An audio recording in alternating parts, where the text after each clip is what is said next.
Good evening. Good evening. I'd like to call the meeting to order. This is the December 9th, 2015 meeting of the Lowell Conservation Commission. I'm going to take one item out of order. Is there anyone here for 25 Emmett Way? All right, there was a request from the proponent on that. I will call it. It's a notice of intent. Project location is 25 Emmett Way. The applicant proposes to remove an existing shed and construct an addition to the existing single-family dwelling within the wetland buffer zone. The proponent has requested by email dated today through their attorney a continuance, and do I have a motion to continue? And Joe, they had requested till the next meeting? Yes, that's correct. All right, so that would be the 25th? No. No, it won't be till January. I'm all right, January yeah, 13th. right. So it'd be the second Wednesday in January, right? The December 13th. 25th, what am I thinking? I'm Mr. Scrooge here. All right, do I have a motion to continue? To continue. Seconded by? Seconded. And all in favor? Aye. Opposed? The ayes have it. All right, so that's continued.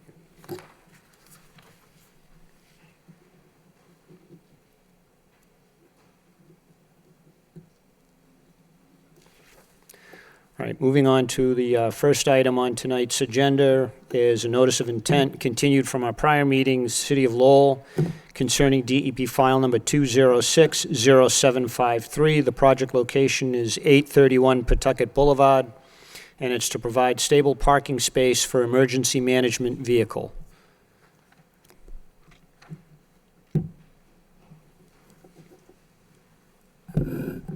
Good evening, I'm Lisa DeMayo, the city engineer on behalf of the project, and the fire chief, Jeff Winwood, is here with me as well.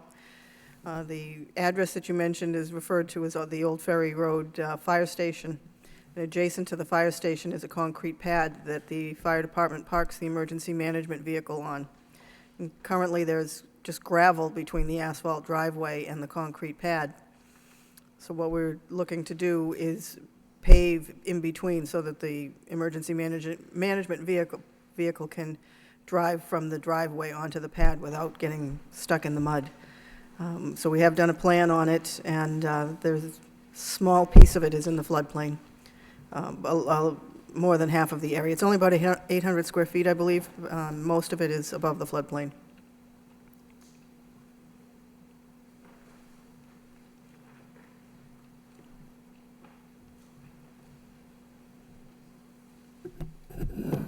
All right, I don't have any particular questions at this time. Commissioner Varnum? I was wondering about the area that's been disturbed. It seems to be larger than the emergency vehicle. Is it just the area that's raised around the existing cement pad that's in question? Just around the cement pad, they did do some removal of some of the brush that was around there. There was no trees, but just some grubbing. And if anything is in excess, it's just because of the roots that they pulled up. But it's just going to be like a 2-foot apron around the pad. Okay. It seems that perhaps some of the leveling material that was put around the pad perhaps got pushed down towards the woods.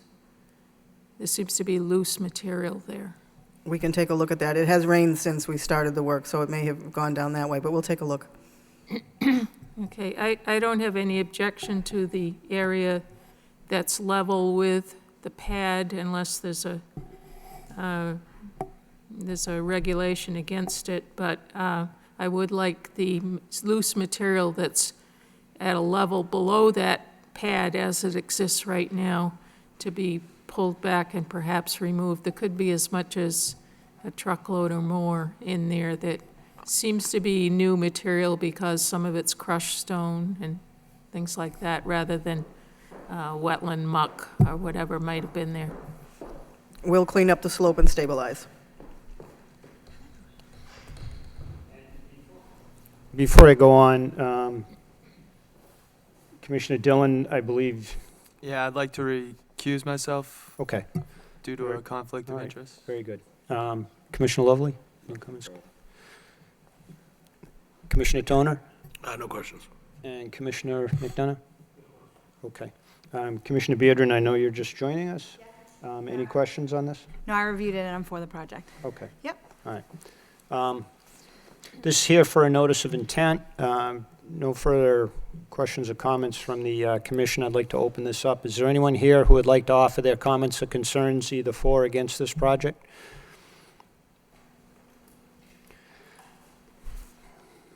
Is there anyone here who would like to offer their comments or concerns either for or against this project? All right, hearing none, do I have a motion to close the public hearing? For a motion to close the public hearing. By Commissioner Lovely, Second. second by Commissioner Beardron. Any discussion? All in favor signify by saying aye. Aye. Opposed? The ayes have it. Thank you very much. Hold on, we're not done yet. I'm looking for I think we can condition this with a standard Lowell order, and addressing the concerns from Commissioner Varnum about the gravel, the loose gravel. So, Commissioner Vaughn will offer the motion.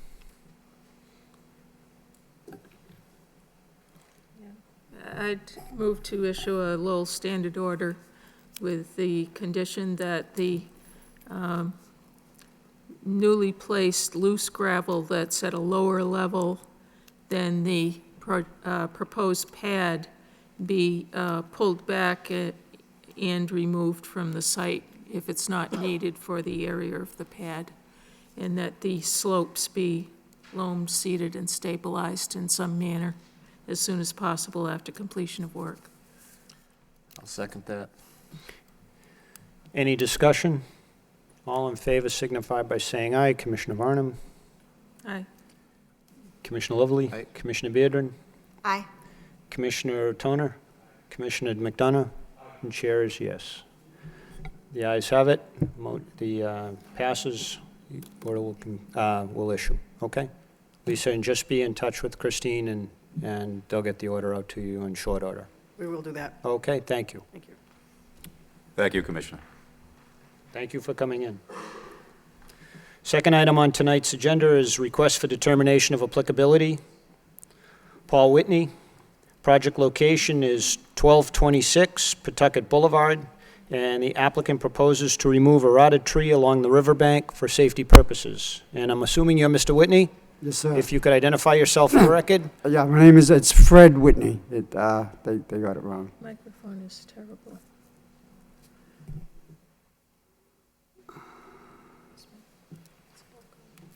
And yes, sir, what did, Oh. I read the summary, but what's going on out there? Okay, I have a tree, and it's cracked, and it's on the embankment. And my concern is a couple of things. One, is it's going to fall eventually, and that it could have an impact on people in the river, that are rowing their boats or what have you. I believe you might have some photos of the tree, and I would like to cut it down.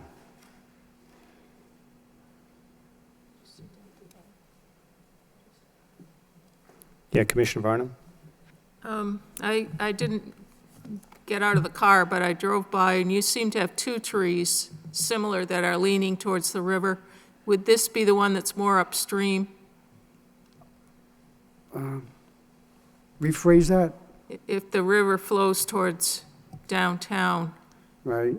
is this the tree that's, if I'm looking at your house, the front of your house, is this on the right-hand side? Well, actually, you can't see it. It's like right in the back of the house. If you're looking at it from the front of the house, it's, I did see several large trees. well, it's the one that's kind of sloped.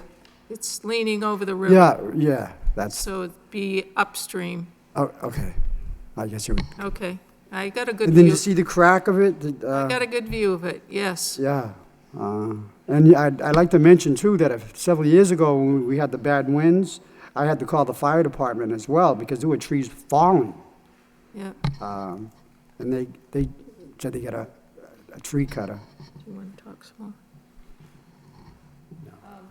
The important thing would be to keep the roots, Yes, oh, yeah, I need the yeah, because otherwise you'll be losing your backyard to erosion. yeah. And my feeling is that probably you might want to plant another tree perhaps a little back from the shoreline. But those roots will then grow and replace the ones from the tree that you're going to cut down, and eventually those roots will die and not work as well as far as holding the soil. Okay, And that's to protect your own yard, too, I understand. from erosion and, Yeah, I want I want the roots as well. right. You know, I don't want to, I just, It probably should be a similar tree. I believe that's a red maple. You I probably believe want to so. plant something that also will do well near water. For instance, pine doesn't really like to be, I'll ask the Chris on the direction on what to plant yeah. once I remove it. I'm not removing it tomorrow, sometime in No. the spring. What were you planning to do with the wood? Whoever I contract with to remove it, they'll take the wood, Take it away, yeah, and the branches, everything. yeah. Yeah, just make sure that the contractor, they don't drop it in, well, I mean, it ultimately might fall in the river, but just make sure that it just doesn't float away, okay? Yeah, I got the rules on that. All right. Commissioner Lovely? No comments, just echo Commissioner Varnum's comment about maintaining the root structure, you know, with the stump once you're done removing the tree. I need the yard, so, Yep. Commissioner Beardron? Commissioner Toner? No comments. Commissioner McDonough? No comment. And Commissioner Dillon?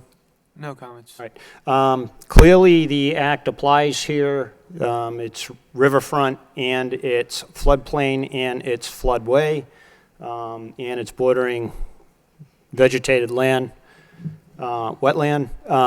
So there's several jurisdictional areas. However, you're requesting whether or not the act applies. Clearly it does, which typically would require filing of a notice of intent. However, we can make a determination that what you're proposing to do is not likely to impact the resource areas, okay? And it will have very minimal impact for a very short period of time. Okay, so we can make what they call a -3 determination, that it sounds bad, but it's good for you. Okay, it allows you to proceed with what you've just filed tonight and what we've discussed tonight. Okay, Fine. is there anyone here who would like to offer their comments regarding this filing? Okay, hearing none. Do I have a motion for a -3 determination? I'll offer a motion to issue a -3 determination for this project. All right, by Commissioner Lovely, seconded by Commissioner Varnum. Any further discussion? All in favor signify by saying aye. Aye. Aye. Opposed? The ayes have it. All right, it carries. So that's a good thing for you. And just be in touch with Christine, and she will guide you through getting the necessary paperwork that will result from this. Okay, can I call you tomorrow or something? Okay, thank you very Okay? much. All right. Thank you for coming in.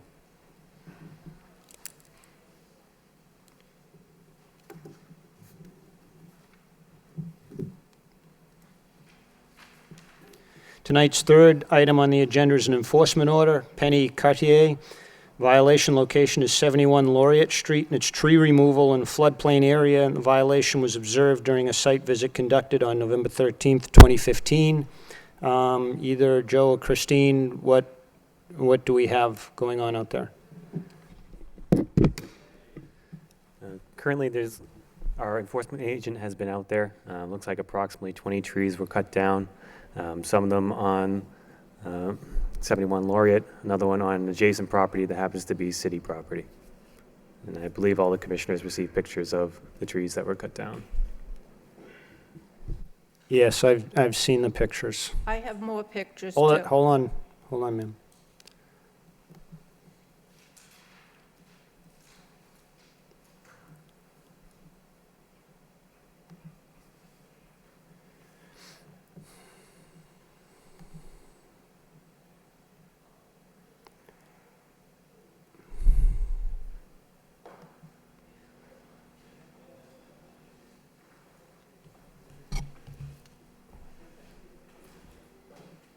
So what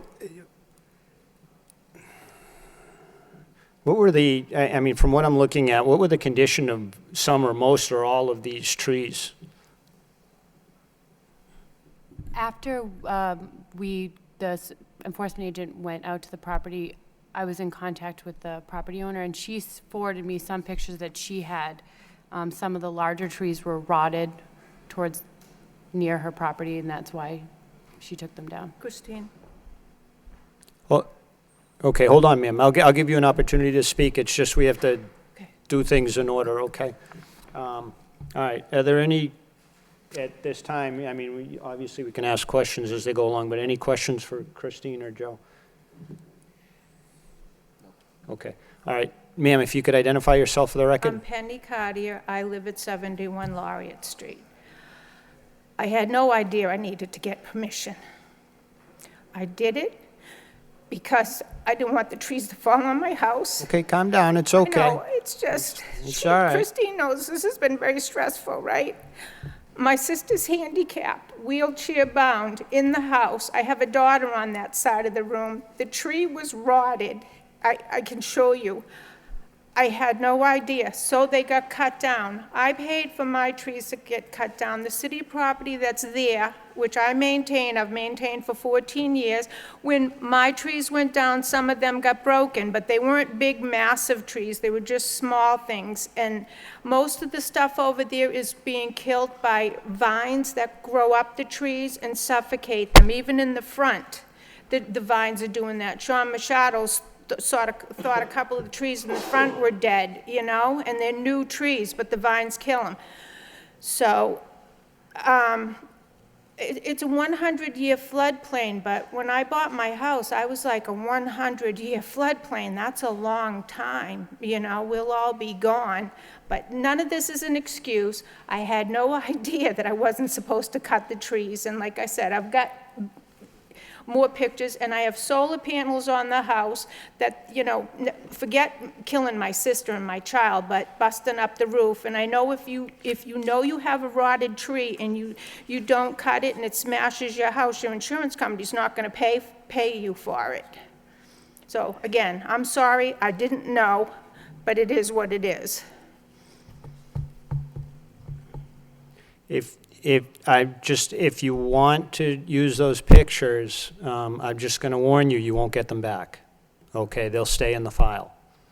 Fine, as long as, you know, Yeah, I personally don't think we need them, but, well, do you think you have enough to understand well, that they were rotted? yeah, I mean, I mean, what I'm looking at, I'm looking at some rotted stumps and some rotted fells and whatnot, but I'm going to just open this up for general questions right now, so, Commissioner Varnum?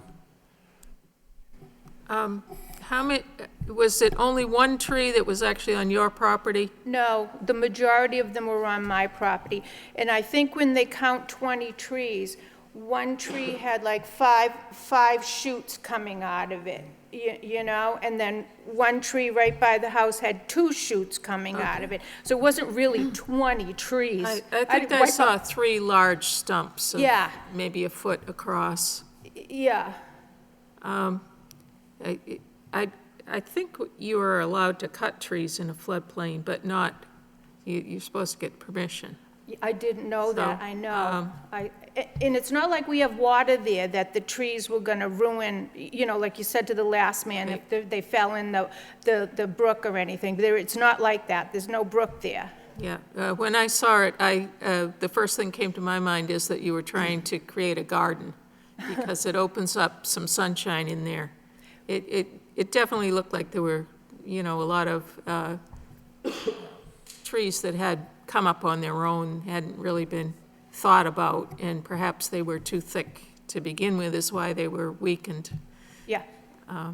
They were wet, like, when he cut them, right in the stump, like I showed Sean Machado, that, you know, it was wet in there. Well, You could pull it out. I believe that's a place where there's a huge culvert that holds Black Brook, so it actually could have been that those roots were damaging the culvert and somehow drawing water from that. The tube, I have the tube through my property, and I showed Sean where the roots and everything, the trees seem to be growing in it. I don't think it could get in it, because it's metal, but they were gonna do some damage. You know, so it's kind of a funny area where you actually were cutting things that were actually on top of a brook, but the brook was enclosed in a culvert, so. Yeah, yeah. I don't think that there's been permanent damage done, but certainly it shouldn't have been done without coming before the Conservation Commission. And again, I didn't know I think the that. remediation that you see now is that you need to somehow stabilize that area. It's, you know, basically just loose soil and mud right now. Well, there's still plenty more trees there. Yeah.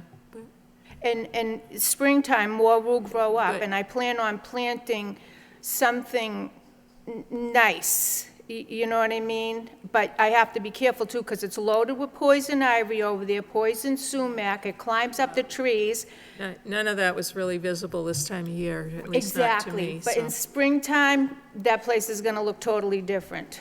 Yeah, well, I think caring for the area is a good idea, but we also want to stabilize it, so. And trees also suck up a lot of water, as you noticed when you cut them, that they have a lot of moisture in their trunks. So, in my mind, what probably should happen is either you let the stumps sprout and let them grow back up, or you plant some replacement trees. That's just my idea. The stumps sprout some more too, you know? They can do that. Yeah. How much square footage of city property was involved here? And approximately how many, I'm not sure at this time. and approximately how many trees on city property? Our estimate is about half of them were on city property. All right. And ma'am, Half of them were not on city property. okay, how big is that area of your yard compared to the city's property? Well, the city property has more, but the tube, the cul-de-sac that you call it, Yeah, my property ends on the opposite side of that.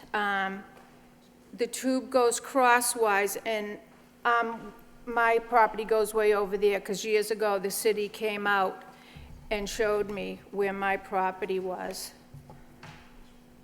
So the trees were cut on my property, let's say maybe 4 small trees and 1 larger tree went on the city property. But I didn't ask for them to get cut. They were just rotted and falling down. I sent some more pictures too of some rotted trees that are still on the property, but that was gonna get cleaned up, which is in the front, on the side of the house. But once all this started, so who did the cutting? for my trees or what's left out there from before?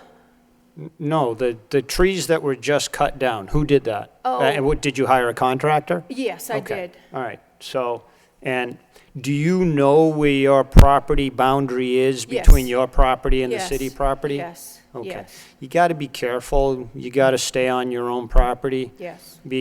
Just as a matter of reference, because you don't want to be responsible.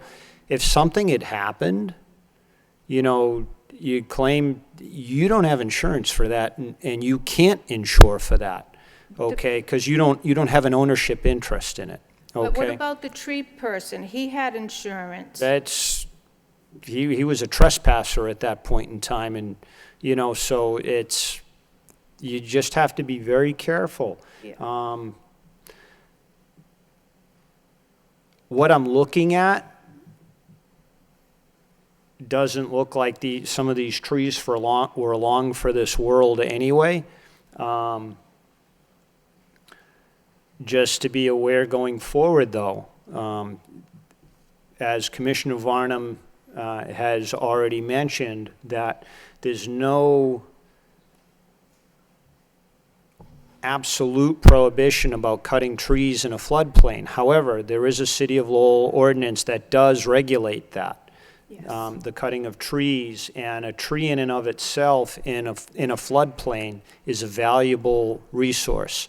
The amount of water that they pull up through their root system and canopy is way beyond what even modern engineering can accomplish through drainage and whatnot. They're pretty amazing structures, how much water that they pull out of the standing water or water. So, I mean, you don't want to be in a situation where now you're getting water in your basement, and you're getting, and causing problems for your neighbors, okay? I mean, it's imperative that you replace those mechanisms, the trees, with something that's going to take over, Yeah. okay? Okay, And perform that function, okay. okay? No questions, just a comment. I mean, you heard the gentleman before when he came before us, and it was pretty straightforward. We just issued what was called a -3 determination, because the act applied as it would in this case. In hindsight, now that had you come forward, we probably would have spent 5 minutes talking about what you planned to do, and then issued a -3 determination, and you would have been done with it without spending the last 15, 20 minutes talking with us about, the violation. So, I guess I'd chalk it up as lesson learned, and we won't see it happen again. Yeah. All right, thank you. No further comments. And I'm the only one over there, so it's not like there's other neighbors that I bothered. This is me. I'm the last one. Well, you do have a neighbor. You have the city of Lowell. Yeah, Actually, just but I meant houses. more. Do you, go ahead, No, I'm excuse sorry, just I had a question for Joe, maybe. So who owns the culvert? Is it the city of Lowell that owns the culvert? And is there a right-of-way issue? If not, and who's responsible for maintaining the culvert? Generally, the city maintains the culvert through the wastewater department. Okay, but I've maintained it for 14 years. got it. Just wanted to raise some Commissioner, awareness who, Commissioner Okay. Beardron? Commissioner Toner? No comments. Commissioner Dillon?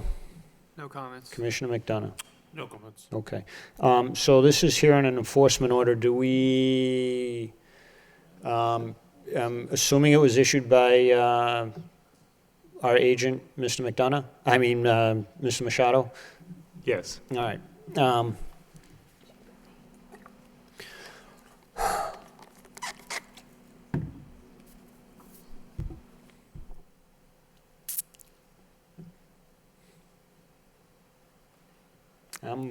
I'm at a loss here. I'm open for suggestions because I'm really not too keen on going forward with anything here, given the nature of the property.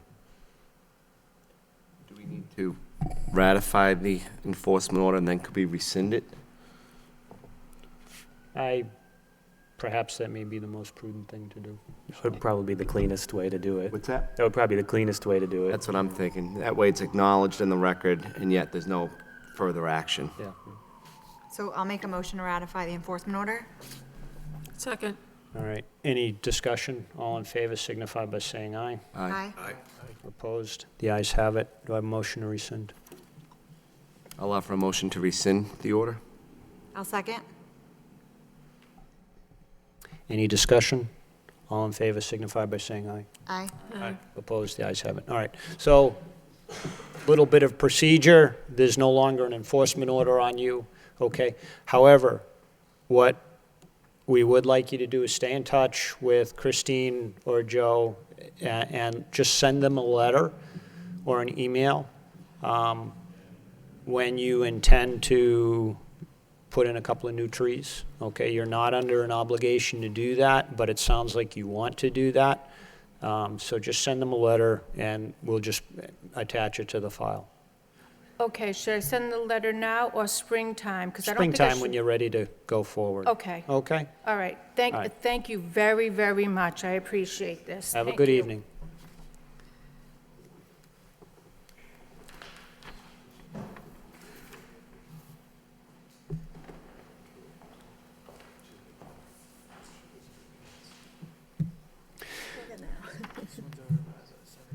Yeah, I didn't see one.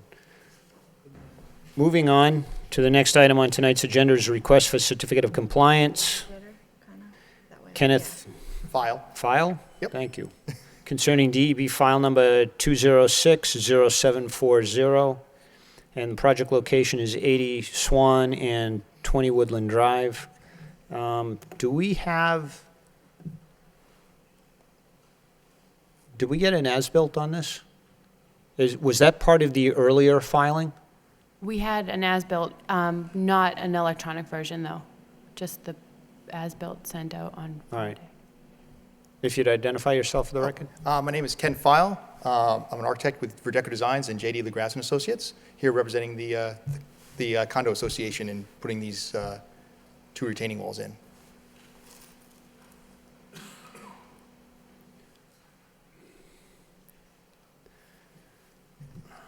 So, this was, I have an additional hard copy of the as-built, and I have, obviously, the memo from Christine. I have the plantings that we put in, the shrubs and ground cover. So I have what we put in there. They're not on the invasive species list, so.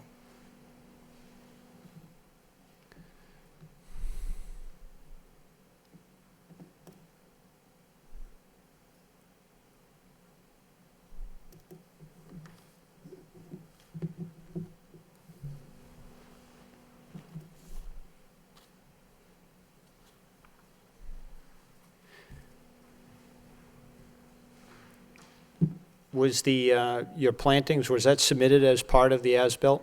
No, it was not. It was, they were labeled as shrubbery and ground cover, but I ended up emailing, once I got the notice, the memo from Christine, I sent an email to Christine, and I have the plantings, what we have. We planted 5 knockout roses, 2 miscanthus ornamental grass, and 3 zebra ornamental grass at the top of the high wall. I'm assuming none of those are on the invasive species list? Yes, Okay. that is correct. We confirmed that with the landscaper that put the stuff in. Yeah, I mean, we had gone over these retaining walls already, so. Oh, yeah, this was, yes. Yeah. Yeah. So this is just to close out the order of conditions. All right. And I have an additional, I submitted the hard copy as-built. I can get electronic copy to Christine. Could we see that? Sure.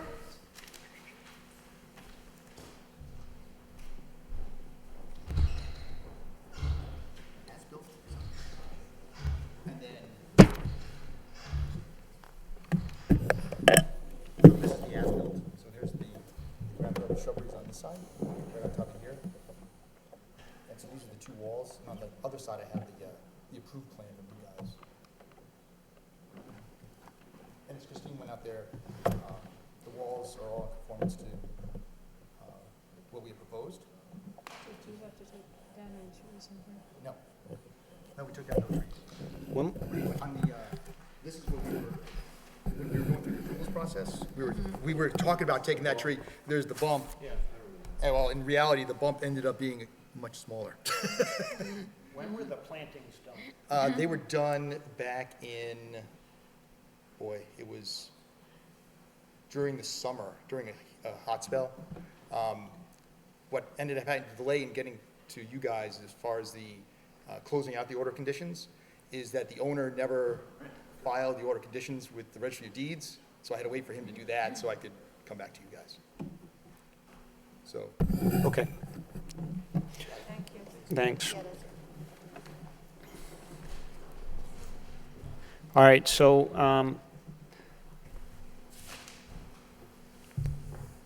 it may just be a tad premature here. Generally, we want to see a complete growing season for shrubbery stabilization, whatnot, but the shrubbery was done more as a buffer and to a limited extent stabilization. right. So, and I'm not familiar with 2 of the species that you've identified, perhaps some of the some of the commission members maybe more than I. I know some of the ornamental grasses generally tend to be very hardy. Yep. So, I mean, given the limited nature of these projects, I would be somewhat inclined to issue the certificate of compliance. But at this time, even though we haven't gone a full growing season, but it just as easily could table this for another, 6 months before we act on it, so. I'm at your mercy, so. Commissioner Varner? I seem to recall now that we were concerned about snow storage and had requested a sign. Yep, it's Is there. that Yep. in the Yeah, spot where we had suggested? Yeah, I believe that was on there. Okay. We saw I it. didn't notice that. I'm sorry. So this is so we go to what you guys approved was a sign, and we put it right here. In reality, it moved closer, just at the end of the wall, so that everything stayed to that side. Right. And the sign is there. Okay. Thank you. Commissioner Lovely? No comments other than, I too would be willing to entertain a motion to issue a certificate of compliance for the project at this time. Commissioner Beardron? Commissioner Toner? No comments. Commissioner Dillon? No comments. And Commissioner McDonough? No comments. Do I have a motion? So I will offer a motion to issue a certificate of compliance for this project based on the work that's completed and the as-built drawings that have been submitted. Second. Do I have a second? Seconded. By Commissioner Toner, motion by Commissioner Lovely. Any discussion? All in favor signify by saying aye. Aye. Aye. Opposed? The ayes have it. All right. Great, thank you very much.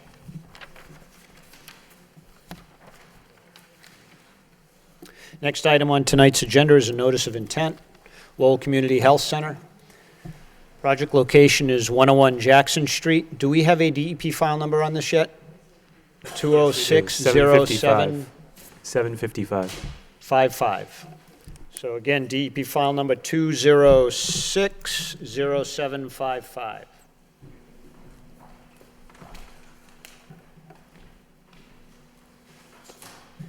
The project consists of the redevelopment of a 6-story mixed-use building that will feature the expansion of community health center and residential units along the 2 uppermost floors. The proposal also includes a pedestrian bridge over the Hamilton Canal. And yes, sir, can you identify yourself for the record, please? Yeah, my name is Steve Jonkus. I'm working with Lowell Community Health Center as their development consultant, and my office is at 130 Warren Street in Lowell, Massachusetts.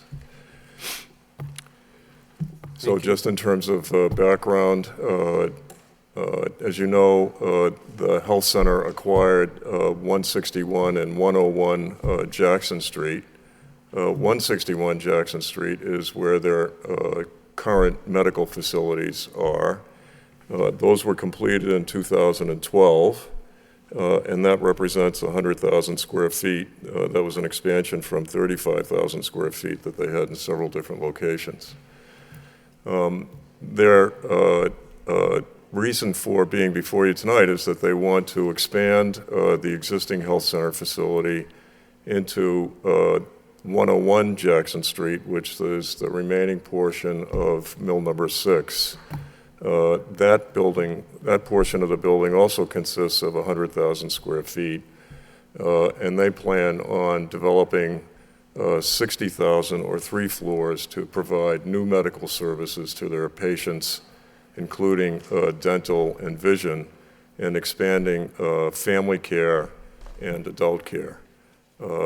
And one other floor may be used in part for physical rehab activities, and the balance of it would be reserved for a possible future expansion.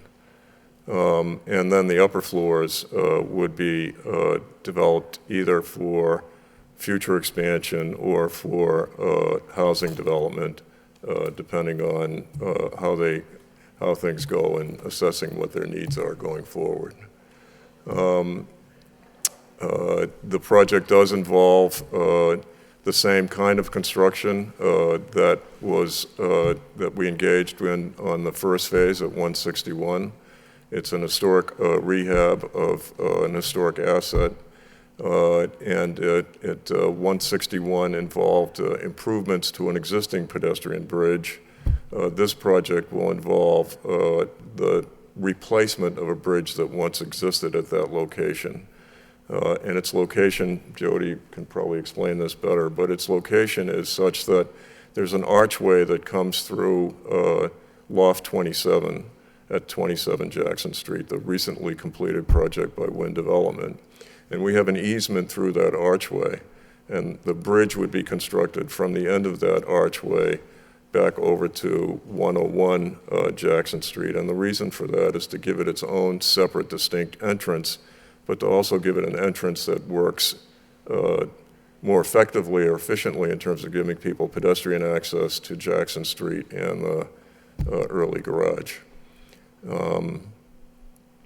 There were also, in contemplation of this, there were utility lines that were extended from Jackson Street as part of the city's effort to redevelop Jackson Street under a PWED grant that they had received back then. And we installed the utilities to come through that archway in an effort to tie into the main lines on Jackson Street so that we wouldn't be cutting into the road at this point in time, thus affecting the quality of the road work that they had done back in 2012, I think it was, 13. So our hope is to commence construction in the first quarter of 2016, and construction activity would take place over the course of the next 12 to 14 months. In addition to the bridge activity, there would be a cleaning of the exterior wall, similar to what we did in the first phase, and the replacement of windows and such. And I think Jody has a presentation that he can give you that would tell you more about that work and about the steps that would be taken to prevent any adverse effect on the Hamilton Canal, which is the waterway that we abut.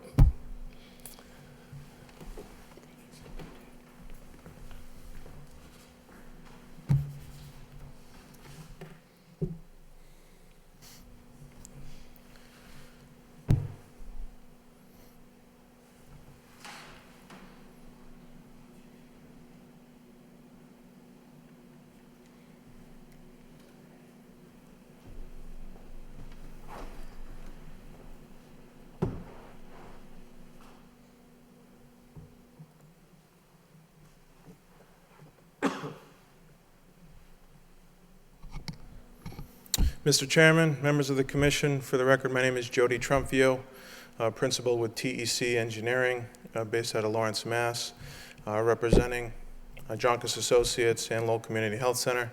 I'm accompanied this evening by one of our project engineers, Andrew Spur, and this project is to talk about the building improvements, as Mr. Joncas just referred to, what we refer to as Mill Number 6, which is the redevelopment, Phase 2 redevelopment of the Lowell Community Health Center, and the proposed pedestrian bridge to access it over the Hamilton Canal.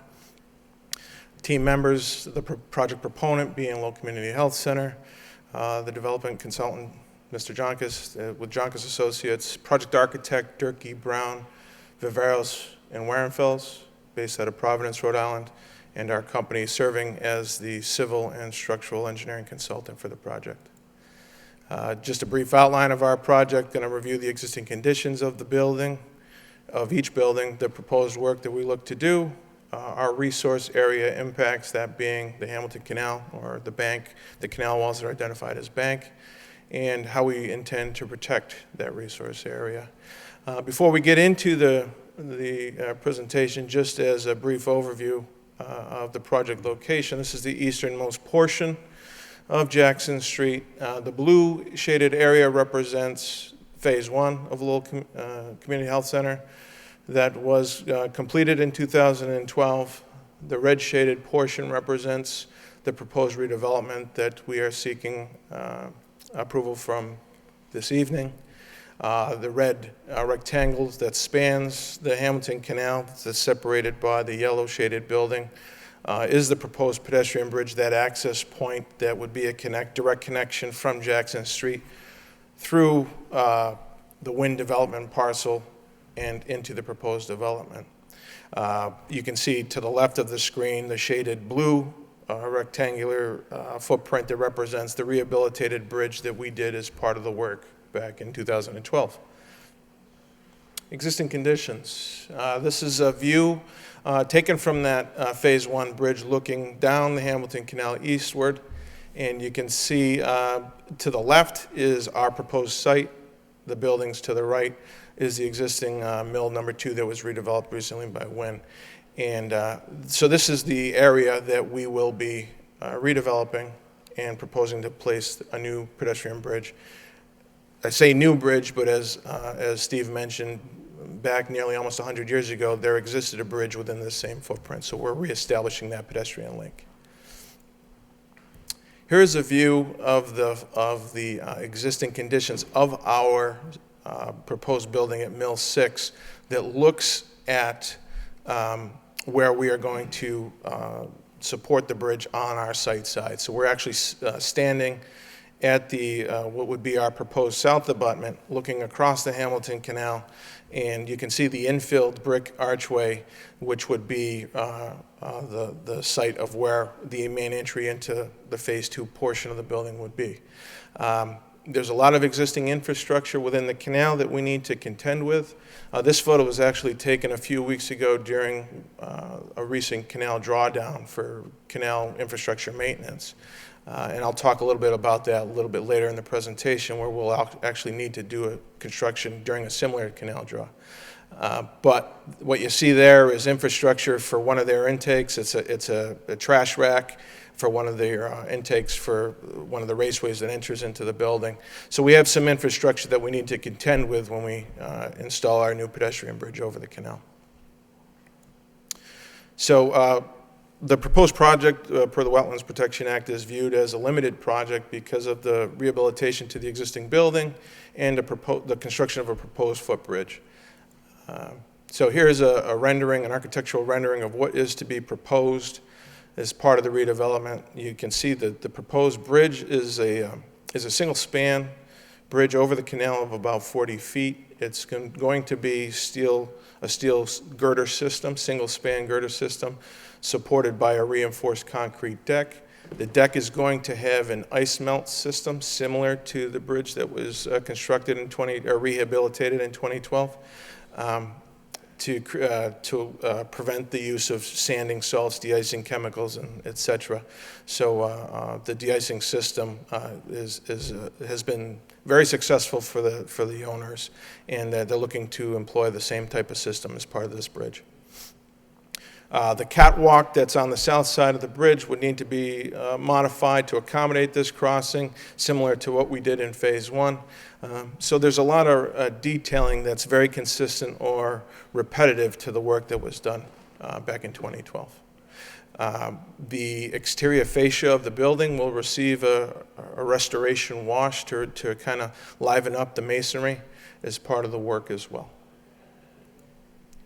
Here's an elevation view to show some of the similar features of the proposed bridge. It will have an ornamental railing, pedestrian railing, and it will be an ADA compliant entryway. The landing on the south side, on the wind side, is a little bit higher than what we're trying to match for an existing grade on our site side. So we will be doing some modifications on the wind parcel through an easement that we are securing with them. So there will be some temporary impacts on their side as well. So some of as it relates to a limited project, some of the stormwater standards that are met to the maximum extent practical. There is essentially no net increase in impervious area, no increased rates of runoff.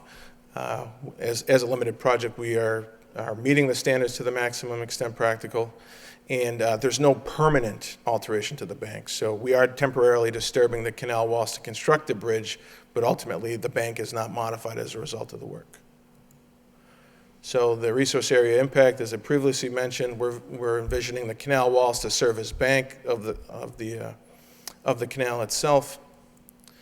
And in order to do the work to construct the bridge, we have to selectively demolish portions of the existing building foundation to be able to bench in our new bridge. So there's about 25 feet on either side of temporarily disturbed area to reconstruct the bridge so our new bridge could sit within the footprint of the existing building foundations. So how do we protect this resource area? As it relates to the building work at mill number 6, the masonry work, the cleaning operation is something that we will similarly do to the phase 1 work, where we will temporarily install a gutter at the base of the wall. And when the washing operations are done, all of the misting and the water and the solvents and the effluents will trickle down the face of the building, be collected with a gutter system, be conveyed to a collection point, and properly disposed of. It will not enter the canal. Any of the selective demolition work on the building face, we will use overhang brackets temporarily installed to the sides of the buildings, and these brackets will have a debris netting that will be installed to prevent any chipping or concrete or brick pieces from entering the canal. And this is a schematic of that system. So one of these systems will be installed on the face of our building at Mill 6, and also for the work that we need to do at Mill 2. As it relates to bridge construction, this is a photo actually of the work that we did during phase 1 of the temporary work platform and shielding system that was installed beneath the bridge to be able to do the restoration work to the bridge. This was performed with a coordinated canal draw with the canal owners, Boot Hydropower, who is a subsidiary of Enel Green Power in North America. So a similar type of temporary platform would need to be constructed within the canal that will allow workers to access what we will need to construct a system to install the beams for the bridge. Now, the biggest challenge that we're going to have is we're trying to install a new bridge between 2 multi-story mill buildings. And how we do that is we're going to use what's called a gantry system. We're going to create a temporary false work with a coordinated canal draw within the canal. And this gantry system is a frame that's on wheels that will roll out and deploy each of the new beams and sit them between the new buildings. So that, as opposed to having a very large or very tall crane occupy Jackson Street and try to attempt to hoist beams up and over the Wynn building and into position, we feel that this is a less invasive construction technique to be able to do that work. That work would require the canal draw. Once the beams are installed, we can bring the waters back up within the canal, and the rest is the same type of containment type of systems, whether it be work floats within the canal, as shown here, to prevent debris from entering the canal. We can install a silt boom on the downstream side of the work for any floatables or sediments that are accumulated within the work. And lastly, I think there's 1 or 2 catch basins just opposite the entryway of the Wynn development, where we could certainly install silt sacks for any containment for any of the work happening on the Wynn side. So that kind of highlights all of the proposed work, how we plan to protect the canal during construction to make sure that we're minimizing impacts altogether. So this photo here I had to add as our final slide. This is as you guys are probably aware, this is the completed bridge that's part of the phase 1 work that we've wrapped up back in 2012. So just wanted to share that with you. It's quite a landmark, in my opinion, for Lowell, and looking to do some similar type of work with the city moving forward. So with that, if there are any questions, I'd be happy to answer them. All right, I have one comment and perhaps 3 questions. The comment is that's arguably probably one of the worst presentations I've ever seen. I'm, you know, in all, with, you know, a little bit tongue-in-cheek there, that was, quite frankly, one of the best. So, Thank you. You're doing your client a great service here. The Thank you very first phase that has already come through is, you know, one of the jewels in the city now, so, and it seems to be the same team that's going to be going forward, so I'm not, you know, from the track history that's going forward, I don't anticipate too many problems. A lot of your remediation, and my three questions, one was on the banks, two, you know, the canal walls, two, it was with respect to containment of debris as part of the cleaning process and the window replacements, and you've already answered both of those very eloquently, I might add. But the proposed new old footbridge. Yes. I noticed that it's sloped. 1, 2 has the National Park Service been given notice of this project? Mr. Chairman, we're actually scheduled to go before the Lowell Historic Board next Monday night. Okay. And we'll be filing plans with both the Mass Historic Commission and the National Park Service. The reason I ask is, and I'm not sure what the elevations are anticipated, but this seems to be lower than the existing footbridge that was rehabilitated. That's correct. How will that impact, and again, this is not our issue, but how will that impact the National Park Service's boats? So the boat tours don't, to my knowledge, do not extend to this end of the canal on this side. From a design standard, we are required to provide a minimum of 2 feet of freeboard to prevent debris from being lodged underneath the bridge.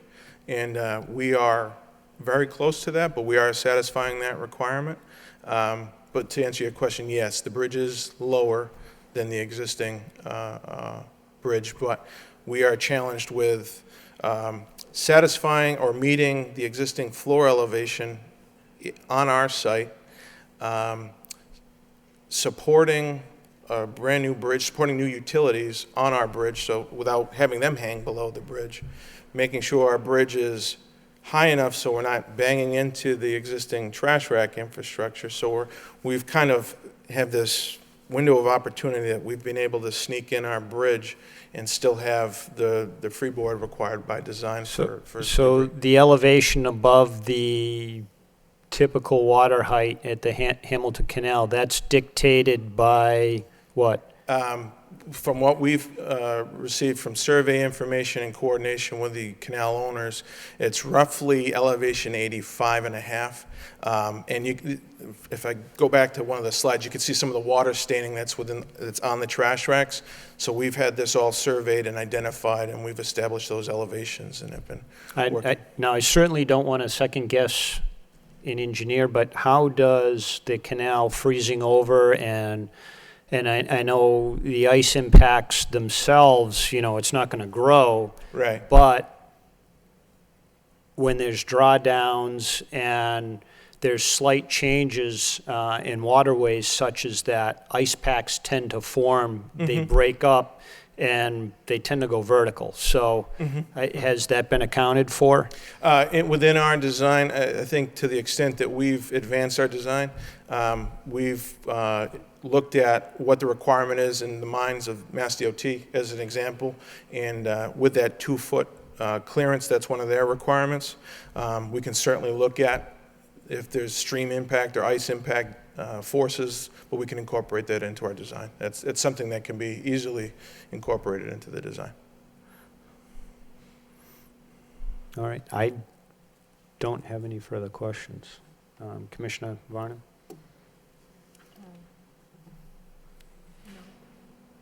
Commissioner Lovely? Just out of curiosity, how challenging will it be to coordinate with the canal owners to lower the water level for your project? So, great question. We've already had some initial conversations with them. And what we're trying to do is the building work can go on without any time restrictions. And what we're trying to do is actually time our work with their annually scheduled canal draw. The last time we did this for phase one, it was right around, I want to say it was the first week of December 2011 or 2012, and it lasted about a month. And what we're estimating right now for construction duration to be able to construct the false work within the canal and launch the beams is we can work within that time frame. The beam seat elevations and whatnot, the work that we have to do at the buildings, we're anticipating can occur without requiring a canal draw. But we are in constant communication with the canal owners on that. Thank you. And I did have one other question. So you're putting in these steel I-beams for supports, but how the heck do you get the gantry in there? With the false work. So we have to have a low clearance gantry that would actually walk its way in through the archway that's in the wind building. And it has to be wider than our widest beams, our new beams. So our temporary false work is the widest point, the outside to outside of the masonry opening. And that would be our walking point. So we would walk our beams out over false work within the canal to drop the beams in place. Back the gantry out, pull the formwork out, fill the canal back up with water. It just seemed to me the gantry was bigger than the beams, so. Oh, yeah, it is. It's almost needed, so just to, It always amazed me, those cranes that build the skyscrapers, Yeah. you know, what puts them in place? And then Yeah, I right. finally learned that they build themselves as they themselves, go yeah. up, so. That's right. That's It's right. very clever the way they do it, so, all right, okay. Commissioner Beardron? Just out of curiosity, what utilities are crossing the bridge? Thank you for asking. There's a sewer force main that's going to be reconnecting into Jackson Street, into the existing brick sewer that's in Jackson Street. And right now, there's just plans there's four 4-inch conduits, 2 of which are for telephone and cable television, and 2 are for future connections. They're just going to be installed, but there's no dedication for those conduits just yet. Do you have to insulate any of those utilities? Are they like exposed? They will be, yeah. So we're working with Durkee Brown has an MEP that's on site, or that's part of the project team, excuse me, and they'll be providing the design of the utility casings if there needs to be any insulation. It's a force main, so I don't know to what extent they need to be insulated, but there's an MEP engineer that's also part of the project that's working on those. And yeah, thanks again for a great presentation, as always. Thank you. Yep. Commissioner Toner? No comments. Commissioner McDonough? Commissioner Dillon? No comments. Is there anyone here who would like to offer their comments or concerns, either for or against this project? Anyone here would like to offer their comments or concerns, either for or against? Hearing none.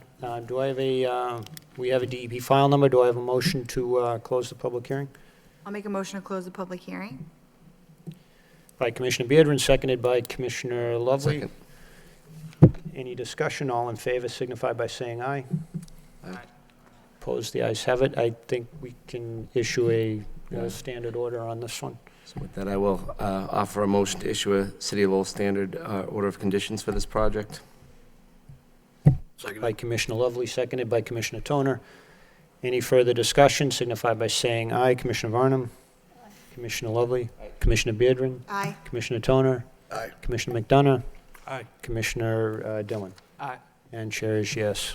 Thank you. You had mentioned you're anticipating construction in the first quarter of 2016. That's beginning July 2016 or January? Calendar year or fiscal year? Calendar year. Calendar year. Probably closer to the end of March. All right. Thank you very much for your support. Appreciate it. Good luck. We appreciate presentations like this. It's Thank you very much. a very large project that goes very smoothly. It makes Good our luck. job easier. Yeah. Thank you. Thanks. Next item on tonight's agenda, just a second.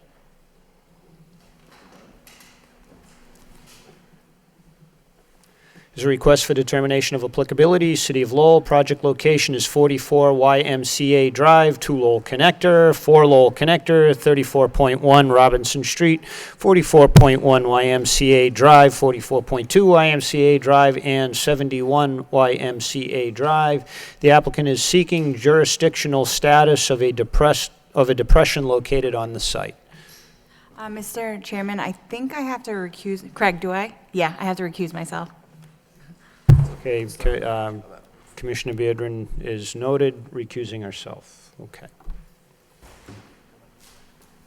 Just one moment, Mr. Commissioner, Thomas, excuse if you me. could kindly identify yourself for the record.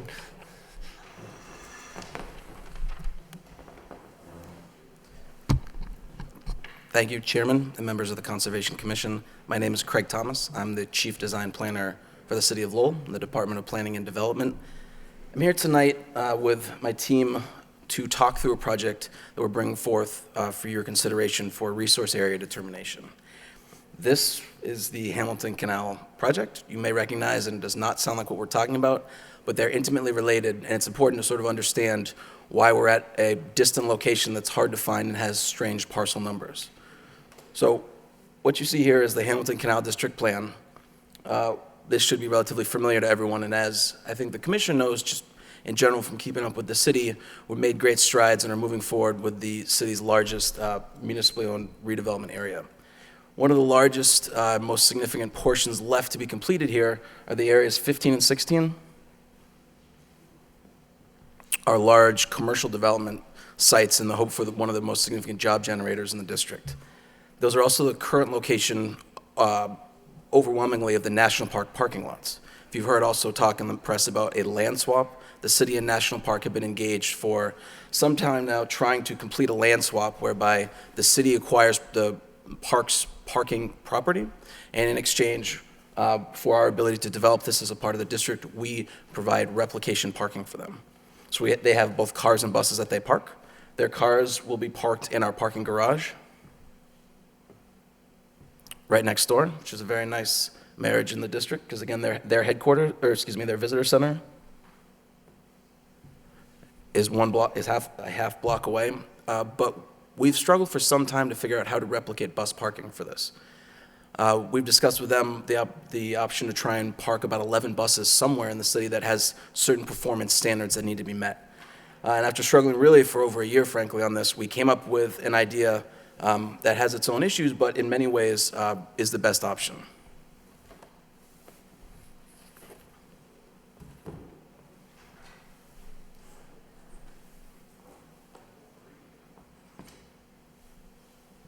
So what you see here is a proposal that we've been in discussions with the Lowell Regional Transit Authority and the MBTA to execute a land deal to create 11 bus parking spaces. What you see here is the Gallagher Terminal, as well as the Comfort Furniture Building in the front, and Comfort Furniture here, and Keith Academy just below that. What you have in orange is the driveway into and then back out of the LRTA station, as well as the MBTA Lowell line station. We need that as a part of this deal for access to what you see down here as a purple area. You'll start to recognize the wide variety of addresses that are a part of the request for determination of applicability. We identified this area just sort of hemmed in between a railroad, the Lowell Connector, the Hale Street, YMCA Drive, and Thorndike Street as an overlooked area that might be perfect for investigating replicating the bus parking. As we started to investigate this a little more, and I'll turn it over for in a second to Nobis Engineering, who's helping us with our project itself, we started to discover significant stormwater infrastructure in this area. This actually serves as a pretty critical stormwater throughput area that has different inlets and a significant outlet in it. As we started talking about that, we also were trying to figure out how to move forward with this project, and under an abundance of caution, we engaged with professional wetland scientists to make sure that what we're looking at is an area that can be incorporated into our project. And what we're seeking here tonight, again, is your agreement with our assessment that this is an intermittent stream area as a part of a stormwater throughput basin, and that area is not jurisdictional under the Wetlands Protection Act or the local ordinance. At the same time, our project that we're proposing is both a parking lot, which is not that exciting, with a minimum amount of new paving, but more importantly is a significant increase to the very modest maintenance that's occurred in this area for stormwater. Again, this drains a very large area from Thorndike Street all the way over to Lincoln Street in a separated drain system. This is, again, what we're moving to the best of our ability across the city. But because our ability to complete maintenance here has been relatively modest, the system doesn't function as it should and sometimes backs up to the point where some of the separated drain manholes over here on Hale Street actually pop their covers, and what should be separated stormwater, which is what our goal is in this city, to convey that to our water bodies, actually flows back into our combined system and contributes, unfortunately, to our combined sewer overflow issue. And so actually, as a part of this, there are very significant stormwater benefits to the final parking reconstruction we're talking about. I'm actually going to turn over to Nobis Engineering to talk a little bit about how the stormwater will work and the way that the enhanced system will actually provide significant new treatment and enhanced treatment for the water. Thank you, Craig. For the record, David Cloutier, Nobis Engineering here in Lowell. As Craig mentioned, the current situation is this is a natural low point in the area, and stormwater, being naturally attracted to low points, tends to congregate this location. There are multiple different systems, closed stormwater systems entering at this point. There is a 3-barreled reinforced concrete culvert that comes underneath the existing railroad tracks. There is a 36-inch culvert off of the LRTA driveway, which actually is the discharge for a system that captures stormwater runoff from the entire LRTA bus drop-off area. And there are a few minor, smaller culverts that come in. One, a 24-inch culvert from the YMCA, a 12-inch culvert from behind the condominium complex to the east, and a 12-inch culvert from the catch basin, the Lowell connector. The sole outlet from this entire low area is a 42-inch culvert that goes all the way underneath the Lowell connector, flows southeast, and discharges into River Meadow Brook. When the Lowell connector was constructed back in the 50s, the purpose of this outlet culverts, this 42-inch culvert, was to allow for drainage of all the stormwater that would otherwise be blocked by a massive 25, 30-foot high embankment of the Lowell Connector Highway. So from a stormwater point of view, essentially this site behaves as a failed stormwater system. The entire area has been filled up with sediment, with trash, with debris, whatever has accumulated over the past 50-odd years, to the point where the outlet pipe, again, the single outlet pipe, the only place that stormwater can go to leave this site, is nearly completely clogged up to the very crown of the pipe. Sediment has backed up along with trash and debris and has filled up and has also blocked the outlets of those 3 culverts underneath the railroad and the 36-inch culverts coming out from the LRTA.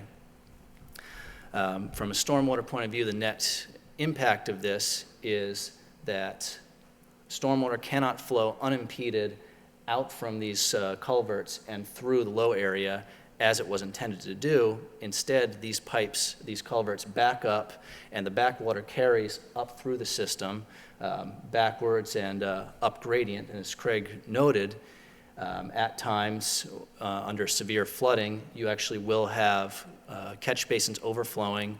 You will have drainage manholes that may pop, and unfortunately in situations like that, that overflow goes to the one place that is open, the combined sewer outflow, which is the last place that any of us wants to see stormwater flowing.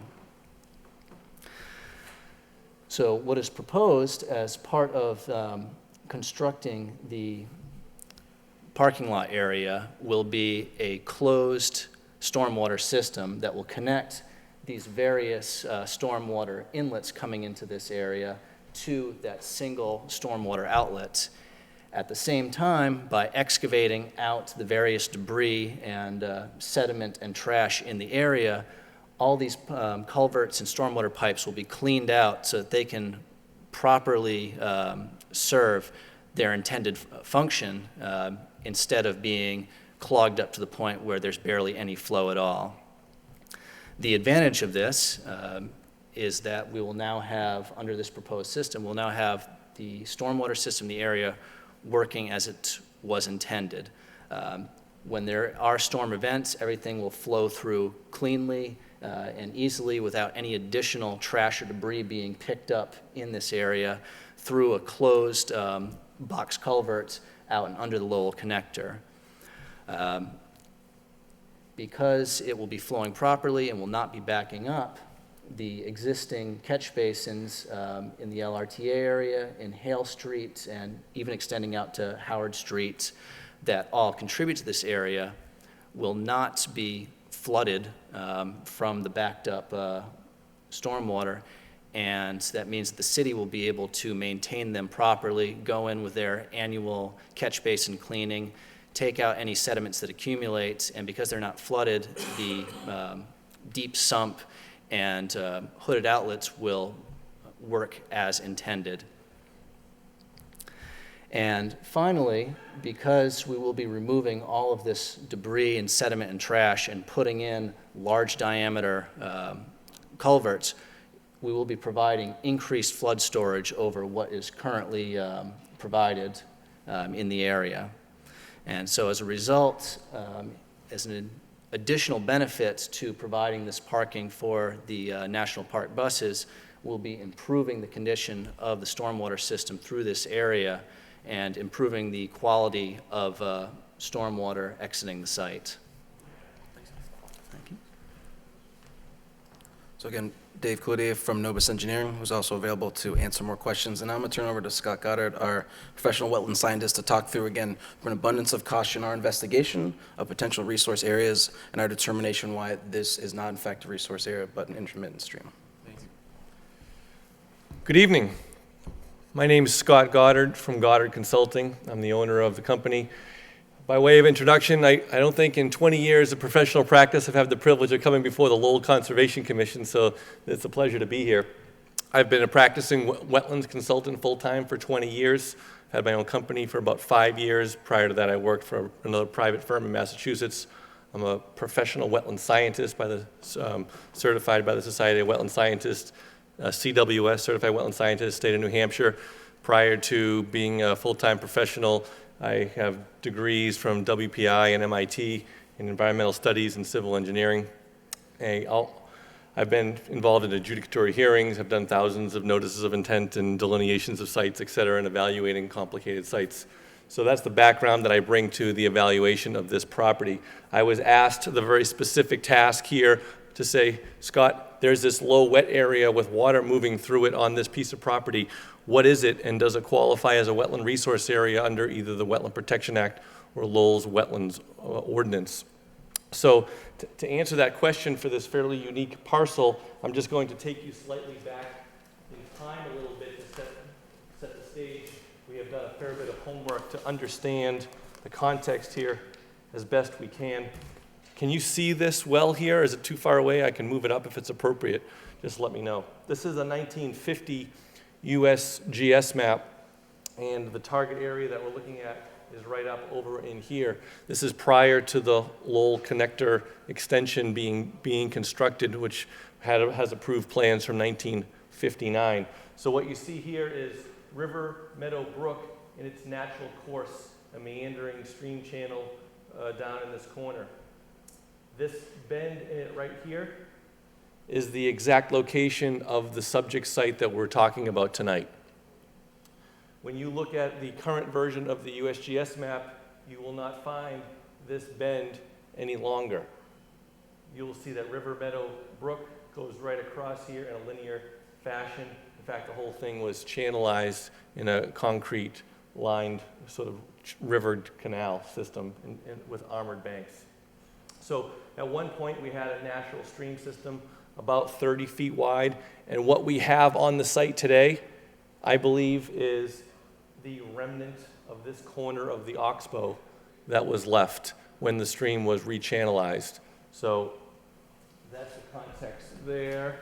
If you look at, this is from the engineering department here in Lowell.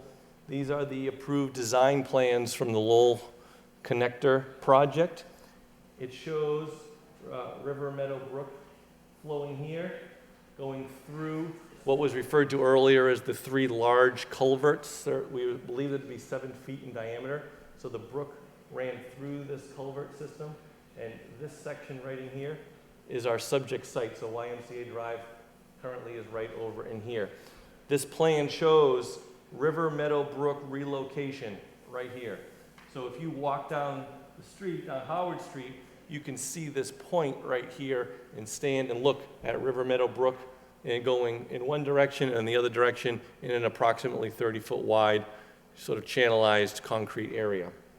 So something that could never be permitted and would never be permitted under any state, federal, or local laws today was done back when this was permitted in 1959. So now we have River Meadow Brook here, and everything up in this section here has been abandoned. This portion of River Meadow Brook, which is off of our site, is nowhere to be found out there, but we do end up with this one little piece right here, which was left. So what happened was all the storm drains from over here were tied in to this system, and now storm water flows into this culvert system.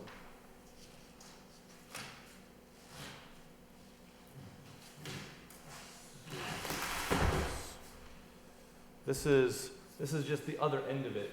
So again, our site is here. This shows the 42-inch culvert going out. So our property is this little piece right here. So that's a continuation of that previous sheet.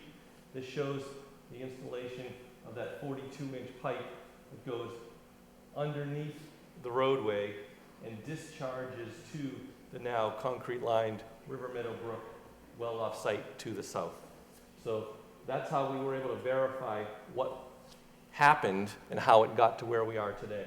So if you look out there today, this is the current USGS map. Our subject site is right here. Okay, there's the YMCA building. This is the connector road, and you can see River Meadow Brook all located to the south in a fairly linear shape. That's where it was constructed as part of the connector project. So what we were left with, if you remember, there was this oxbow that came up like this, around like this, and down. And so we have this little piece of it remaining right in here. All right. This we oriented the same way as that USGS map, just for kicks. So here's YMCA Drive right up here. The actual YMCA building sits right about here, and this is that access road that goes to the bus terminals and all. This is those 3 large pipes that we mentioned, approximately 7 foot in diameter, filled almost to the brim with sediment. You can see just the very upper parts of the rims of each 3 of those. We have this other 36-inch pipe coming in over here. That's almost entirely plugged. We have this 24-inch pipe coming in here. We have another pipe coming in here, which comes off of the connector through a catch basin, and another 12-inch pipe coming in over in here. All of that water ends up in this low-lying area, which is approximately 5,200 square feet in size. Water moves from this point down through this abandoned channel in this direction to the east and discharges, albeit slowly, through this mostly clogged 42-inch pipe, which then discharges to the River Meadow Brook. That's what we have today. We're asking about this feature. Is it a resource area under the Wetland Protection Act or under your local bylaw? Knowing the history of it and understanding where it comes from, I have to ask myself, okay, what feeds it? And if a wetland resource area feeds this, then it would be considered a jurisdictional resource area, like a stream or a BVW or something like that, and discharging out. But if there's no wetland resource areas that feed it, no connection to an upgraded resource area, we may not have that jurisdiction. So what we have done is the appropriate homework to determine what was in fact feeding those pipes. This is the city of Lowell's drainage map system, and everything you see here highlighted in yellow is the closed stormwater basin system, a series of catch basins through this part of the city, all connecting and converging to that one point. We believe those all connect through just to one of those 3 pipes, and the other 2 are likely non-functional altogether. Nevertheless, in and around all these catch basins, there's no BVW, there's no streams, intermittent streams, or other resource areas. If there were, then that would potentially exercise some level of jurisdiction downstream. Seeing how we have an urbanized, closed stormwater system exclusively feeding this, we have no BVW or other resource area up gradient of our on-site depression. Knowing that, our nearest jurisdictional resource area that's independently confirmable is, in fact, River Meadow Brook down here, which is a river under the Rivers Protection Act and has appropriate riverfront area and all the jurisdictional protections that go along with that. So I believe the proper classification of this area is what you have is a bank on one side, a bank on the other side of what would have been a stream at one point in time. It's no longer functioning as a regulated stream because it has no BVW adjacent to it here or here. In and of itself, it doesn't function as a pond because it doesn't have 10,000 square feet of permanent water or any water at all, and with a permanent water feature to it because it's only 5,200 square feet in size.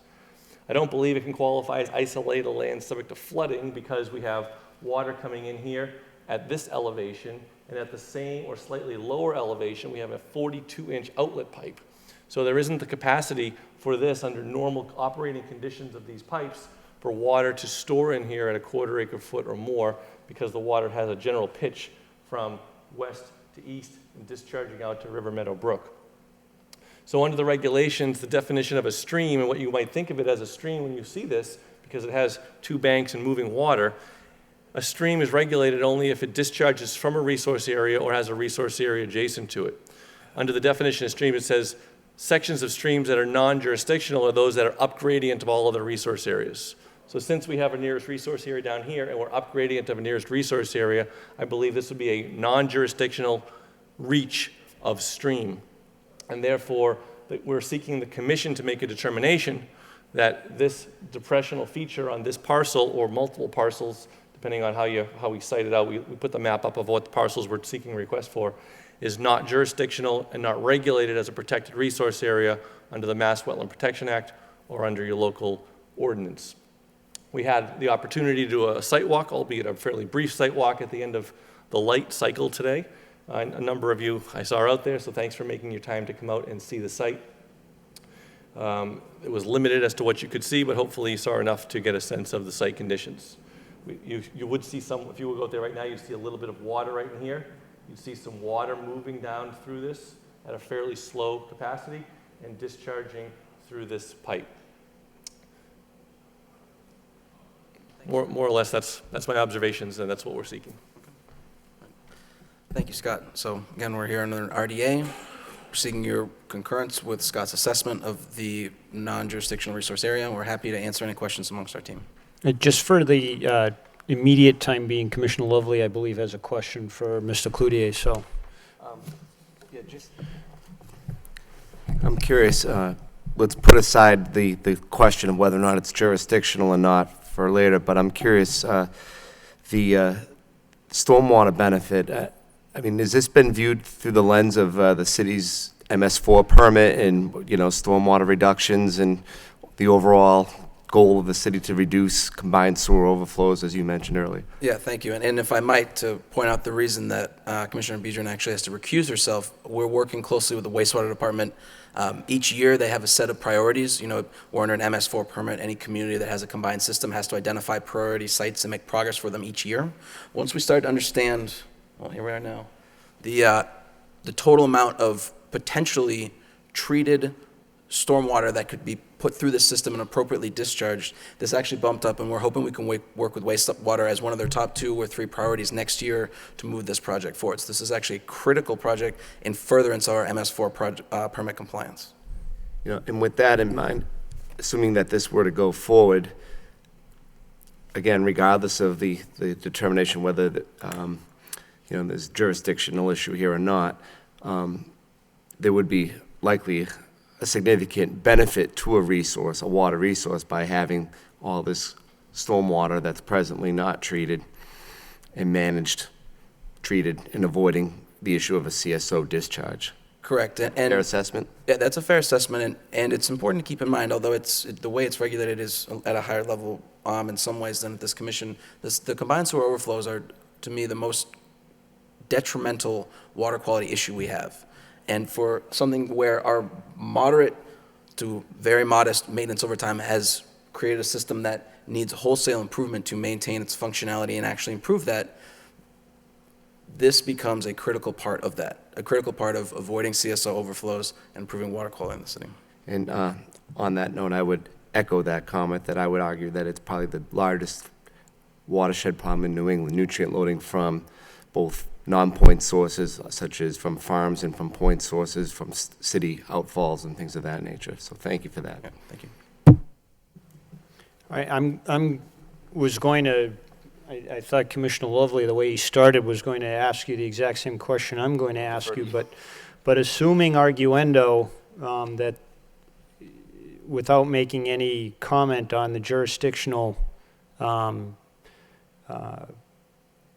issue of this project, I'm looking at 3 6-foot pipes, 2 36-inch pipes, 1 24-inch pipe, and 1 12-inch pipe feeding into this area. And I don't know how big the pipe from the catch basins off of the connector are. They're not specified. Into 1 42-inch pipe. How does that work from an engineering standpoint? So, okay, yeah. I mean, before I get way past my depth here. Yeah, so I mean, the reason I'm bringing that up, and that's not our issue, but the reason I'm bringing that up is because, as we all know, water is an amazing substance, right? And when you put that kind of water into an area, this area is serving a function. And the function is it's acting as a super retention area right now. Again, not considering whether or not it's jurisdictional. So you've got and again, the characterization was 5,000 square feet. I don't know, is that what we're dealing with here? So I'm assuming we don't have, and I don't know what the depth of the water is. I'm assuming, without actually seeing any calculations, that we're not, a 1/4 acre foot here for an isolated land subject to flooding. But, and again, that's a jurisdictional issue. But given that we have so many inlets of a certain size, and they're all, the description was limited in function due to sedimentation in them, how do we expect a 42-inch pipe to be able to handle what this area is handling right now? I mean, you can do whatever you want, but water's going to take over, right? So from an engineering standpoint, explain that to me, because things have nature has a very great habit of just deciding I want to go here and this is where I want to be, so. It's an excellent question. As a civil engineer, I continually am amazed in my practice to see the forces that water can wreak under storm conditions. I will say to start out that we are working closely with Lowell Wastewater. They are in the process of preparing a hydrologic and a hydraulic model evaluating what the contributing watershed is to this low area to determine and actually have a calculated, engineered idea of what sort of flows we would be looking at under a storm flow situation. One item to keep in mind is I find these three large pipes, these possibly 7-foot diameter pipes, that's usually the first thing that anyone notices. The thing to keep in mind is that these culverts were installed back when this was River Meadow Brook and was a full flowing stream carrying the water flow from a very large watershed extending to the west from this site. When the Lowell connector was constructed and River Meadow Brook was diverted to the south side, these three very large culverts became extraneous. The actual amount of flow, of water flow running through these culverts, which under current conditions is now only that coming from the closed stormwater system. I believe the size of the culvert from the closed stormwater system is a 36-inch pipe. It's maybe, it's only there's a 30-inch pipe and a 42-inch pipe. So that said, that still is we're still dealing with more diameter in terms of culvert pipe entering this low area than we are in terms of diameter exiting that single 42-inch outfall, but it's not as bad as it originally seems when you think about, oh gee, we've got these three absolutely massive 7-foot culverts. And again, this is something where we are in the process of looking into it. Personally, I like to withhold judgment until I've run the numbers and can see what the actual flows are. It is something that we are certainly going to take into account. But the fact of the matter is, under current conditions, we are looking at the worst case scenario, and nearly any improvements that go into this site would result in a net improvement over current conditions in terms of flood storage and backwater surcharging the closed system entering into this area. See, but I guess that's where I'm having the difficulty understanding. Okay, so from what I understood, or what I'm taking away from that, is that the 3 6-foot, they're characterized on the plan as 6 foot. Whether they're larger or not, I don't know, obviously. But the takeaway is that River Meadow Brook originally was culverted under the tracks. Is that okay? So that was the original culvert part of. Okay, so those are apparently no longer being utilized.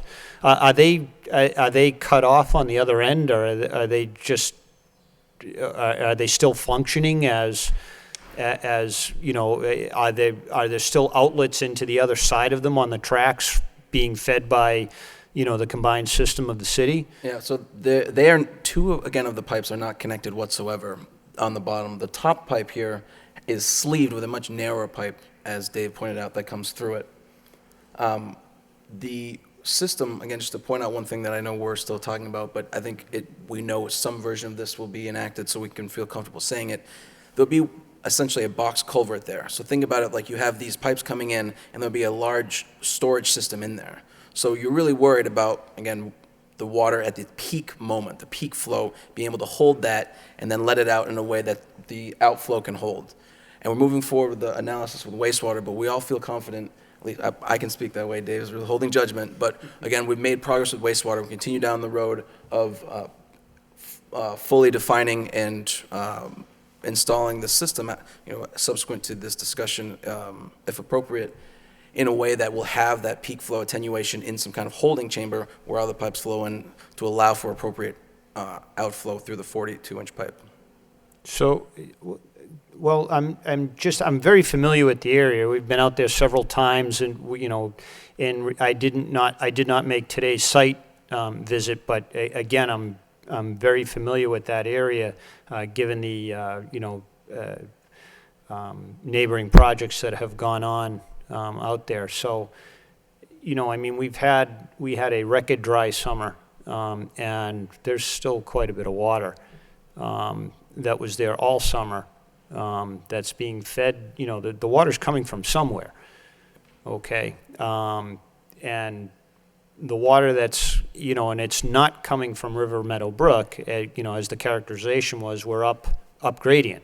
So it's certainly not coming up the pipe from River Meadow Brook, up the 42-inch pipe. So it's coming from somewhere, and if you cut that off, it's got to go somewhere, because it's still gonna end up there.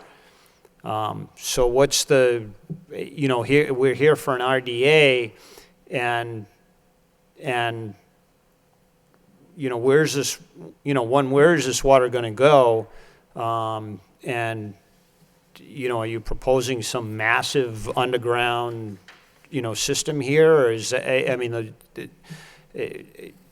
help me out here. Yeah, so the water that you see here, generally from our conversations, is water that's flowing very, very slowly through the stormwater pipes. So even though we've had some dry and some wet conditions now, if you go to some of the catch basins up gradient from this, I've tried to actually use wastewater's camera to come down in here and get a perfect sense of exactly what's happening, but I've actually been unable to run the camera through, because anytime you pull the drain line manholes up gradient, there's actually still standing water in the manholes from the closed system. And so we know that that system is very, very slowly feeding this, which is where we get the preponderance of our water here. I don't know, Scott, if you want to say anything differently about that after me. Okay. The system, again, we started these conversations in a general way with wastewater through their modeling, and that while these pipes here are sort of disingenuous in their size, again, the feeling is, as we move forward with the analysis, that a system here, something that's about the size of a small parking lot, again, the minimum amount of parking possible, would have enough storage to handle that peak flow, and again, provide appropriate time and capacity to outflow over the existing system. If I could add just one further item, the contributing watershed to this area is the same, and is largely the same characteristic, largely urban and developed, as it was in the 1950s when the Lowell connector was constructed. And when it was constructed, the engineers at the time selected that 42-inch culvert size for the outlet pipe. So we do feel confident that from an order of magnitude standpoint, that the engineers then did their job and selected a appropriate outlet pipe. Of course, the issue today being that outlet pipe is so clogged that there is an effective opening of possibly only less than a foot. I believe for those of us people who have braved that actual location, it's probably only about a 6-inch opening. And so if you imagine the full force of all the volume trying to make its way through a 42-inch pipe suddenly being stopped and being forced through a small 6-inch opening, why that water can back up so far up the system, and why it can still be standing so long after a rainfall as it very slowly discharges out through that tiny unclogged location. All right, so for Mr. Goddard then, the wetland scientist, in your professional opinion, you're indicating that you know, I mean, it's, so the various different jurisdictional areas that we could deal with, I think I could narrow this down simply to whether or not, at least for me, whether or not it's an isolated land subject to flooding. You know, a 1/4 acre foot, about what, 7,000 cubic feet of water? Is that about right? 10,000, right? 10,000. So you'd have to be 2 feet deep to have that. You know, 5,000 square feet, 2 feet deep would be about a 1/4 acre foot of water. So, but in this case here, But I'm just sorry to interrupt you, but this is all from point sources though, right? Are there any natural overland sources feeding this system? I mean, for me, it seems like this area is so isolated and so dammed by the connector, the tracks, YMCA Drive, and then you've got I mean, there's Thorndike on the other far side. There's very little surface runoff, I think, would contribute to this. I mean, this has a curb all along it here. You know, obviously there's a road up here with a curbing along it. We have the catch basin here, so you just get this little bit of runoff here, this little bit in here. So there's a very small contributing superficial watershed, if that's what you're getting at. Yes. But in terms of the ability for this to, you know, pond up 2 feet deep and reach the 1/4 acre foot standing, with this 42-inch pipe in an operational condition, it's at the very lowest elevation, right? So it's not like you have an elevated outlet where water can then pond and then discharge, right? This here sits at the very, very, very lowest point. So water moves in, comes in, moves out. And so with this being operational, there's really no storage in this depressional area.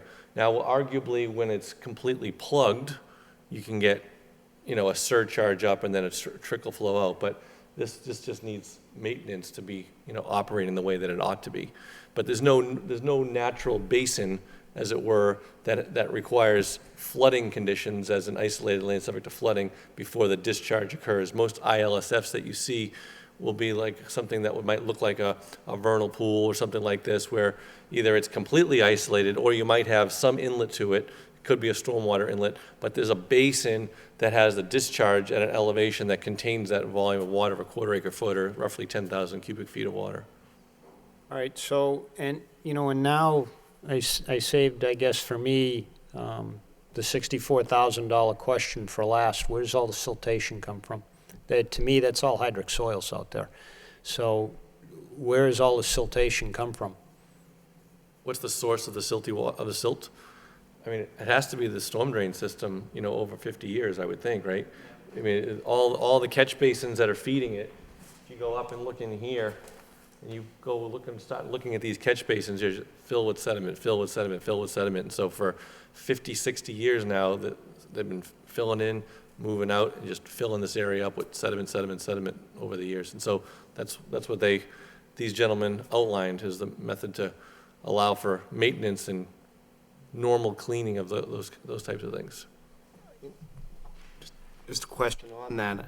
I'm guessing, as civil engineer, you could probably do kind of a back calculation, looking at the TSS in the stormwater, and come up with over 50, what the likely volume would be. In other words, to the chair's point, is it hydric soils, or is it suspended solids from stormwater runoff? I'm willing to bet you could probably create an argument that it's the suspended solids and not, hydric soils.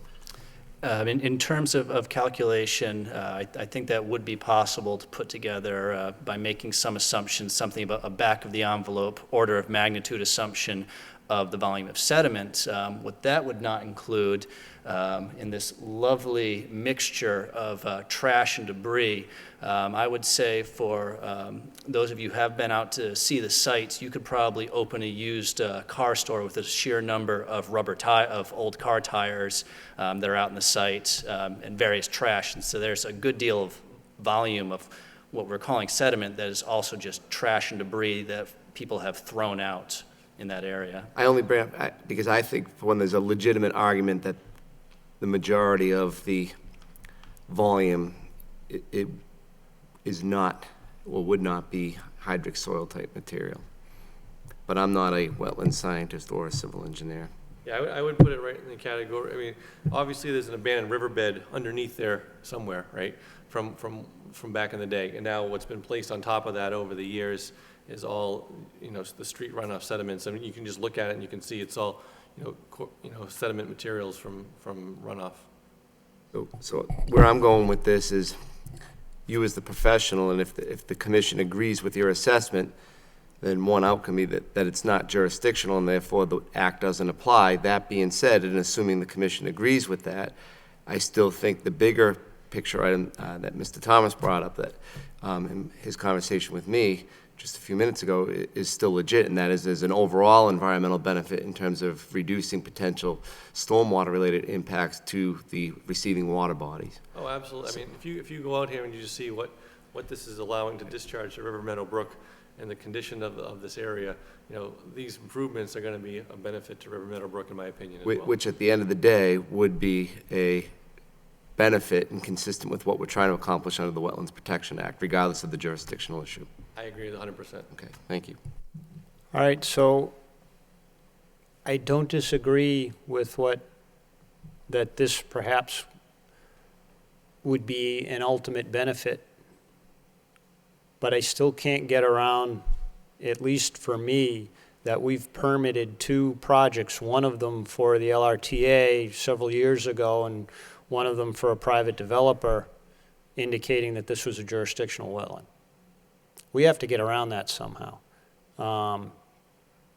And, you know, I'm not, this particular area has been treated as a jurisdictional wetland and has been subject to orders of condition in the past, in the very recent past. I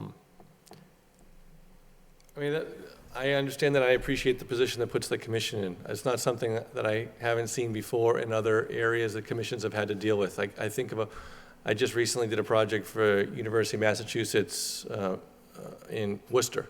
It was an urbanized area, much like this, on their university campus. There was an isolated depression that they had VHB and another very large, well-known civil engineering firm call out as jurisdictional for many years when planning out the layout of this campus. We went in and looked at it again, identified this as being an isolated area, not jurisdictional, and was permission from the Worcester Conservation Commission to alter that area. And, you know, the campus member said, how come we've been treating this as, you know, BVW all these years? And it was just a matter of convenience. It wasn't worth the trouble to go through for other parties. In this particular case, you know, there's a different use in mind, and so, you know, maybe it's worth looking at now, and it wasn't worth the level of investigation we've had to go through here for other parties. It's hard to say without knowing the specifics of those projects. So it doesn't. Prior decisions don't necessarily preclude the commission from making a contrary decision here, unless there's a binding ANRAD or something like that within the last 3 years on this property. You can make a decision that perhaps contradicts something that was assumed earlier. All right, so Commissioner Lovely touched on it, and I was, you know, I was reticent to bring it up because it's not so until the DEP says it's so. But you also did raise it. Why is this not a vernal pool? Well, a vernal pool, well, it's not a certified vernal pool. We can start there. Correct, that's what I just said. It's the not mapped as DEP, the DEP has not certified it, but that, but, so you know, again, if it's TSSs that we're dealing with, then, you know, perhaps it's not, but if it's hydric soils, and we meet other thresholds for species, it could in fact be a vernal pool, So just I can address that. So vernal pools are declared as certified under the Natural Heritage Endangered Species Program that's separate from the DEP. They also have another map of potential vernal pools, that areas they identified by aerial photography that are worth looking at. This, right, and this probably is not. So this is neither of those. So if something is not certified as a vernal pool or presumed as a vernal pool with credible evidence at the time of a submittal, then the presumption is that it's not. That said, a vernal pool also isn't a resource area under the Wetland Protection Act. A vernal pool is a habitat feature found within a resource area. So if you look at the definition of vernal pool, it has to fall within bordering land subject to flooding, isolated land subject to flooding, pond, BVW, riverfront area, et cetera. So if you have a vernal pool area that's identified as habitat features for, you know, amphibian species and such like that within a resource area, it's a habitat feature. It's not in and of itself a resource area. So you're not being asked to ask whether or not there's a vernal pool here or not. We're asking whether or not there's a resource area as under the Wetland Protection Act or your local bylaw. All that said, I don't think this is a vernal pool for a couple of reasons. One, the water quality appears to be somewhat deteriorated in this area, and it seems unlikely to me that we would be supporting salamander species and wood frog species. Furthermore, we have a moving water condition, so it moves from here to here. Okay. Right? Every time I've gone out there, I see water starting here, moving down, and leaving here. Vernal pools have a sort of traditionally have a stagnant kind of component to them that are absence of a fish population such that these amphibians can breed. So this would be more of a storm flow water system. All right, thank you. I have nothing further. Commissioner Barnum?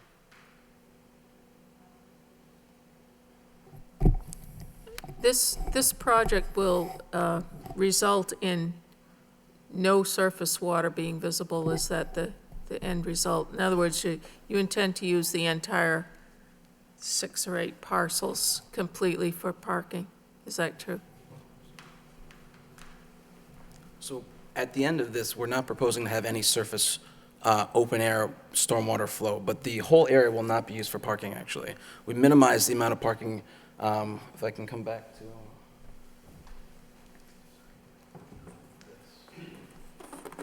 Again, generally, the area that will provide parking is this portion identified as 44 YMCA here,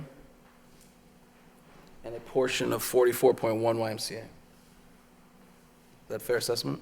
Yes. Again, the rest of the site will be used, again, we'll have snow storage on the site, we'll have appropriate landscaping and treatments of the rest of the site.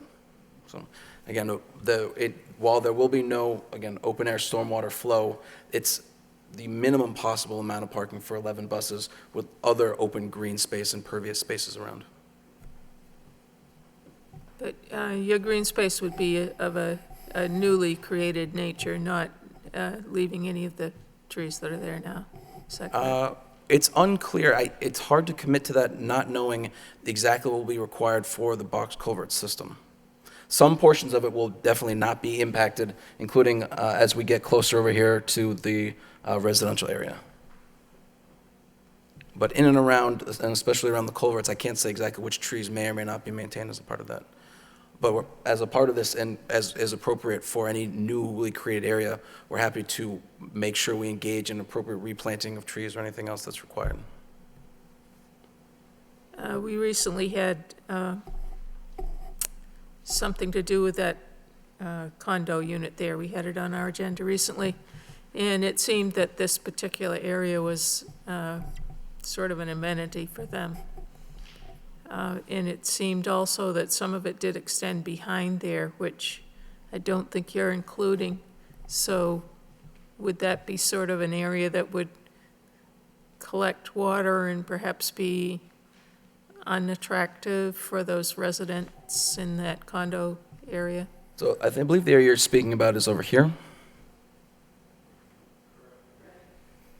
When we walk, I don't know, Scott, you can speak to what you saw when you walked in and around that area. As it extends beyond in the. Up in here? Yeah, I can get in this direction.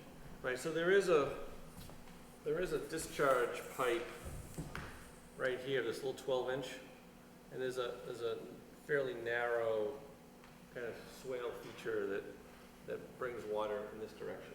So this water's all coming this way, and this was the one lone soldier that's moving water in this direction, all coming to the low point over here. So there is some kind of a swale water feature over there as well behind those condos. I don't know if that's a satisfactory answer to you, but I think isn't that beyond the footprint of the proposed area of consideration that we're looking at? Yes, I can agree that that is beyond the footprint. And again, at this point, we are only in the conceptual design phase for our proposed condition. We do not have a final design in place, but the intention is that although all existing closed stormwater systems will be collected and sent through to the existing outlet, any surface water flow within this area will similarly, there would probably be a new deep sump catch basin, possibly two if there are more than one low point, and to collect any surface runoff from this site, and then that would connect into the closed system. So the intention would not be to have any areas where there would be potential ponding in the future. Well, along those lines, I would think that perhaps saving some of the mature trees along that back line there with the condo units might help soak up any surface water that might occur in there, if that were possible. Yeah, sure. And again, it's helpful to have this kind of a conversation, so we're happy to walk and identify any mature trees that are out there, and to the best of our ability as a part of our upcoming project, preserve and protect them, because it again enhances the area, the area for everyone, as well as this the nature of stormwater. So. Thank you. Commissioner Lovely? Just to follow up to Commissioner Varnum's comment, because obviously if the commission ends up agreeing that this is non-jurisdictional, we can have all these great suggestions, but at the end of the day, they're not enforceable. But I'm curious, I mean, I'm thinking particularly with respect to, the abutters and being sensitive to how the area will look when it's finished. I got to believe that there's other boards and commissions, that if this project were to go forward, that the abutters would be notified. Again, we tried to come here to the Conservation Commission first to try and walk through these answers.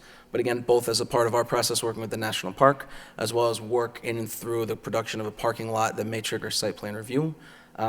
We have notification, we will engage with these residents, as well as, again, coming back to your earlier point, this commission has issued -3 determinations before that have conditions, such as, again, that a water quality improvement project is undertaken as a part of this area, and/or that mature trees, especially in the area of the residential site, are identified and protected and preserved to the best of our ability. Right. Well, the only reason I bring that up too is, yes, we could vote -3 determination, but that usually means jurisdictional and not impact. This is a big project. I would find if we go down the route of jurisdictional, I think it might be a harder approach to say that it's a -3 determination in light of the scope of the work. So I, for one, would be looking at it more in terms of agreeing with your wetland scientist that it's not jurisdictional, and therefore, while these are great suggestions, I'm just trying to get a sense of, for the benefit of the public and, what, and particularly the abutters, what else, how could these things be followed through? Okay. So thank you. Yep. Commissioner Beardron? Oh, that's right, I'm sorry. Commissioner Toner? I have no comments. Commissioner McDonough? No comment. And Commissioner Dillon? No comments. All right, so as part of the RDA process, neighbors aren't notified. Not specific to this process, no, but again, as what Commissioner Lovely said, we have a lot of steps to go through, and we're trying to begin up front with the things that are most unknown to try and talk through with the commission as we then progress. Again, we're working with the National Park, and we have a very clear mandate working with them to make clear what we're doing and engage with participants both here and in other places who will be impacted. I get that because it's their buses or the LRT. I mean, Yes. I get that. And they're probably going to be on board more than anything, but I'm more concerned with the impacts that, the National Park Service and their buses, whatever. I mean, I'm more concerned with the impacts to the neighbors here.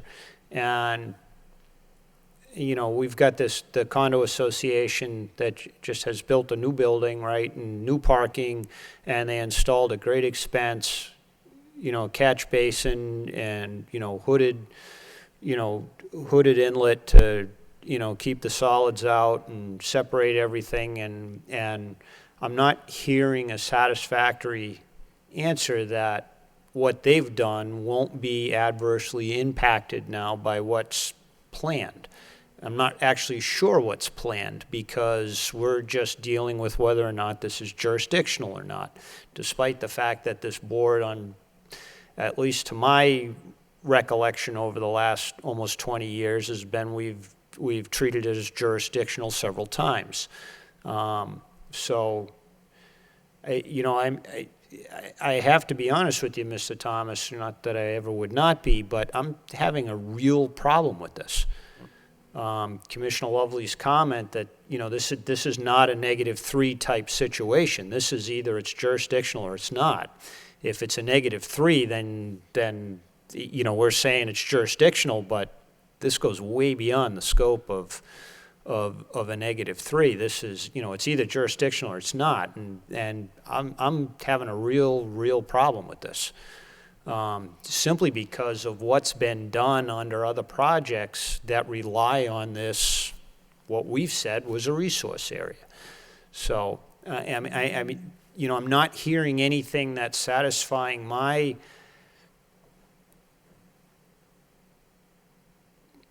sense that what's been done to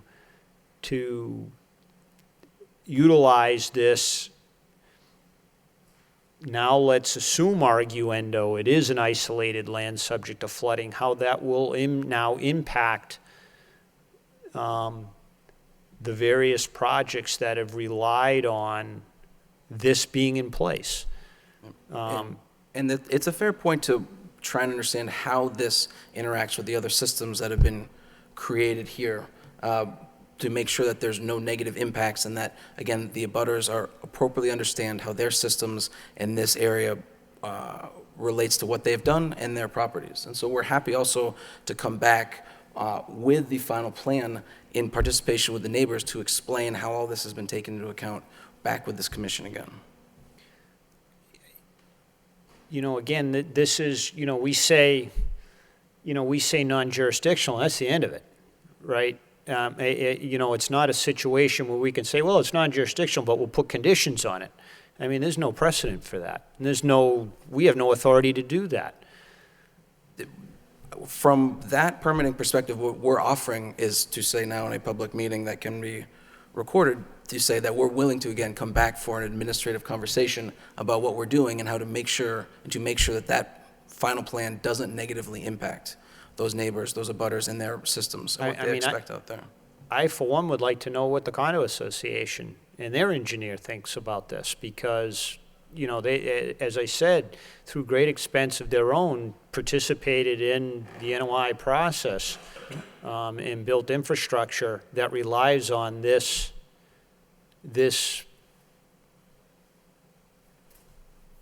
jurisdictional, non-jurisdictional, resource, non-resource area being in place. And what I'm hearing tonight is that there's not a lot of concern for what will happen to that area. It's drawn on the plan. You've got the 12-inch pipe there, but doesn't even have any detail other than the pipe just being there. Yep. So,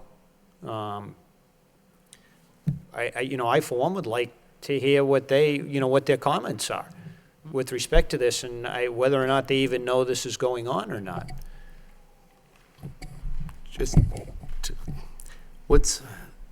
Obviously, it would be most advantageous to go with a RDA, and it's non-jurisdictional, that's the end of it.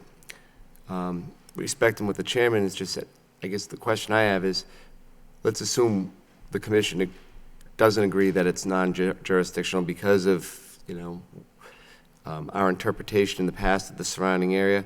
Obviously, that means that this would have to go forward for a notice of intent. What does that do in the grand scheme of things for this project? Is there obviously there's added expenses, but National Park Service has filed notice of intents before, Lowell Wastewater Treatment's filed notice of intents before, the City of Lowell's filed notice of intents before. So I don't see that as being a real hurdle. Is there a time consideration? Is there a unique opportunity here that could be potentially missed? Because again, I look at it from the overall benefit to the City of Lowell and what it's trying to do to reduce its stormwater impacts to resources of major water bodies throughout the city. Recognizing we don't want to go forward with those projects at the expense of not being sensitive to the people that live in the closest proximity to where those projects would take place. So I guess I'd, for one, would just like to get a perspective of if this were to go forward, a notice of intent, what does that potentially do, other than taking the typical process time to get this done? Yep. Well, I guess there's two parts to that question. One is, again, what I'm hearing from the chairman in particular is a sense that we may not have appropriately engaged the neighboring condominium and understood their stormwater concerns and made sure that those are addressed as a part of our proposal and this area. And so as a part of this, we can engage with them. We can engage with them and come back to make sure at a future meeting that we're all on the same page as a part of this. That's a very reasonable request and a very reasonable way to make sure that everyone is engaged and that their stormwater concerns and site concerns are met as a part of this project. So a potential continuance of the RDA until that's done and then coming back before us, and then I would hope your outcome, ideal outcome would be that those concerns have been satisfied through another discussion, and then we would move ahead and issue a determination, I guess an ideal determination that would be that the act is not not jurisdictional. I think perhaps that, and I don't want to overstep your bounds, Mr. Thomas, or your comments, but I think the primary question that Commissioner Lovely asked was, assuming it's assuming that it went through the regular NOI process, I think the answer to that, perhaps we all know, is you wouldn't be able to do this. It depends, again, on the nature of the resource area identified. It depends on, again, once you go down the NOI route, if we have a jurisdictional area, and Scott can speak to this more, but it depends, again, on if there is a jurisdictional area, what are the protections and/or replication requirements, and what does that say about our ability to move forward with the project? Yeah, I didn't mean legally you wouldn't be able to do this. I meant probably more on an economic standpoint, you wouldn't be able to do this. Not throwing anything else into the mix, but there's another party here, and that's the DEP.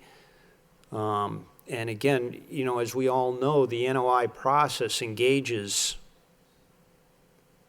the players and the relevant parties, and one of my biggest concerns is that everyone that has an interest in a matter has a right to the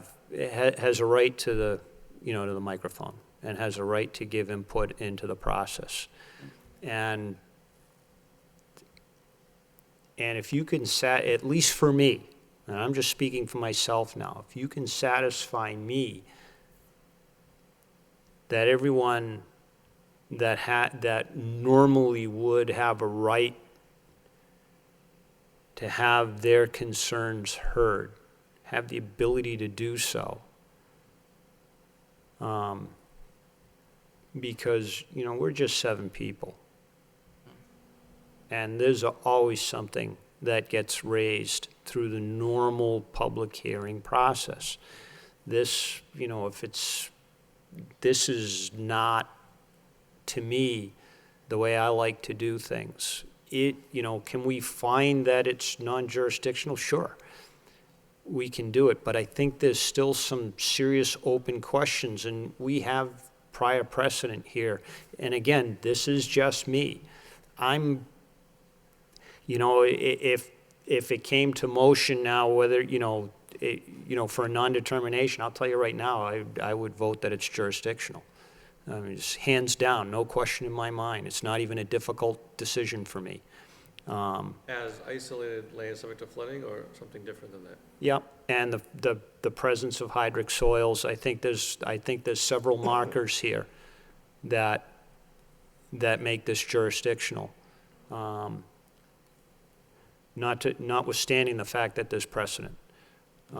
So that's for me. I might be all alone, but that's just me. And I think there's stakeholders here that have and should have an opportunity to have their say in this matter that I don't think have had that opportunity yet. This may also be a situation where the commission may want to consider a third-party expert.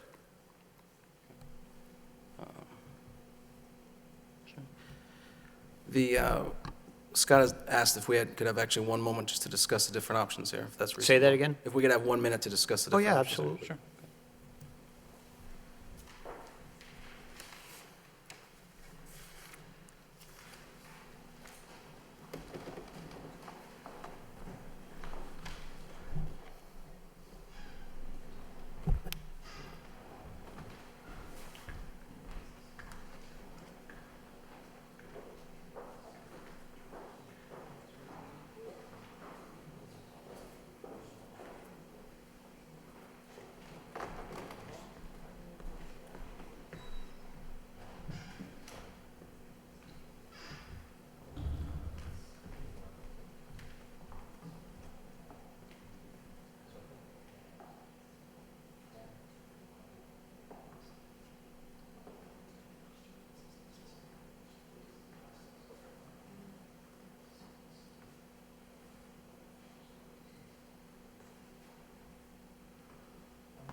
And if I may, I may be more inclined to change my opinion. This is, you know, and again, I mean, this can be called for a vote tonight or perhaps not, but for me, I may be more inclined to change my opinion should I hear from, you know, you know, again, I'm I'm not overly concerned about the DEP because they're, you know, to me that, and oftentimes it's, you know, there's pigeonholes there that just need something to be checked off for them, and it's formulaic as opposed to what actually exists. What I'm more concerned with are the people that otherwise would be entitled to notice under the NOI process that aren't getting notice about this now, and that's what I'm more concerned with. And that's a reasonable concern. I don't know if we want to go forward or we lost a member or two here, but, okay. Yeah, our feeling is that we should engage more deeply with the condo association, especially about this. And so if the commission was amenable to a continuance, we can work with them and make sure that any and all concerns that they have, if any, are discussed with us. We engage and integrate what their thinking is and what their systems are, what their use of the area is, and come back before the commission with them as a partner here for what we're doing. That works again, that works for me, not hearing from anyone else. I mean, have I gone around the commission yet? Oh, I have? All right, so. That would work for me, and I would be willing to entertain a motion to continue the discussion at the request of you, the applicant, and then coming back before us, you know, after those discussions take place. Because I look at this as being a great benefit to the city, but I don't want the burden of that benefit to be disproportionately shared by the people that live in closest proximity to where the work will take place. And I think having that discussion, then coming back and giving us that sense that it's those potential concerns have been addressed, for me would make me much more comfortable to agree that with your professional's judgment that it's non-jurisdictional. There's less of a risk, in my opinion, with agreeing with that assessment should those conversations take place. Okay. So with that, I'd be willing to offer a motion, assuming that you're amenable to it, to continue the hearing until to a later date, until those discussions take place, and then come back before us. Do I have a second? Okay, any discussion now that this motion is on the table? I just want to, you know, and we've been talking around the issue. Is there anyone here who would like to offer their comments? I mean, is there anyone here who would like to offer their comments? Okay, hearing none, then all in favor signify by saying aye. Aye. Aye. Opposed? All right, and chair is yes on that too. Thank you guys for your comments. I would, you know, I don't know who the contact person is on that. I know that we've had, you know, recent engineering, so, you know, perhaps it would go through them. I don't know. It's a very small condo association. Yep. You know, I don't know what their association is like or how active it is, but it's new, so, you know, maybe there will be something, but. Okay. Yeah, we'll reach out. As a small association, if we literally just door knock unit to unit, we'll sort it out and we'll get them engaged with us. So thank you for your time. I understand this is a complex project, so I appreciate Will it. we continue to a date uncertain or Yeah, a it would be specific date? January 13th. Yep. And so we'll let you know ahead of time if we're able to walk through our discussion process with them, or we need one more meeting after that. So we'll give you appropriate notice ahead of that. Okay. You know, with that in mind, I'm sorry, with that in mind, I mean, if there's another site visit, you know, I for one would be happy to participate in that. Okay. Okay. Thank you all very much. Moving on, request for determination of applicability. DoSnap Engineering Associates. Project location is 5979 Technology Drive.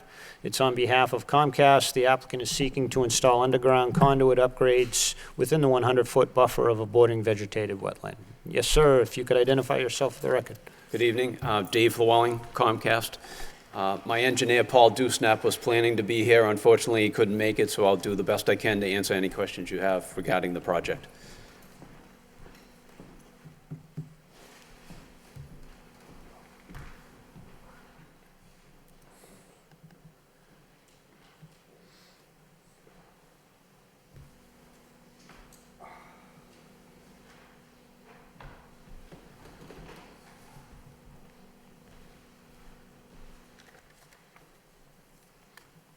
So I'm assuming there's going to be trenching going on, or is this an end-to-end type of Yes, installation, or?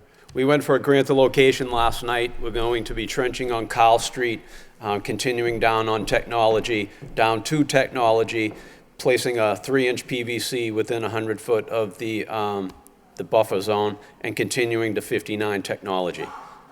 So this is going to be done, trench, lay pipe, and backfill? Yes, all on the same day. All on the same day? Yes. Okay. All right, any other questions from the commission? Commissioner Varnum?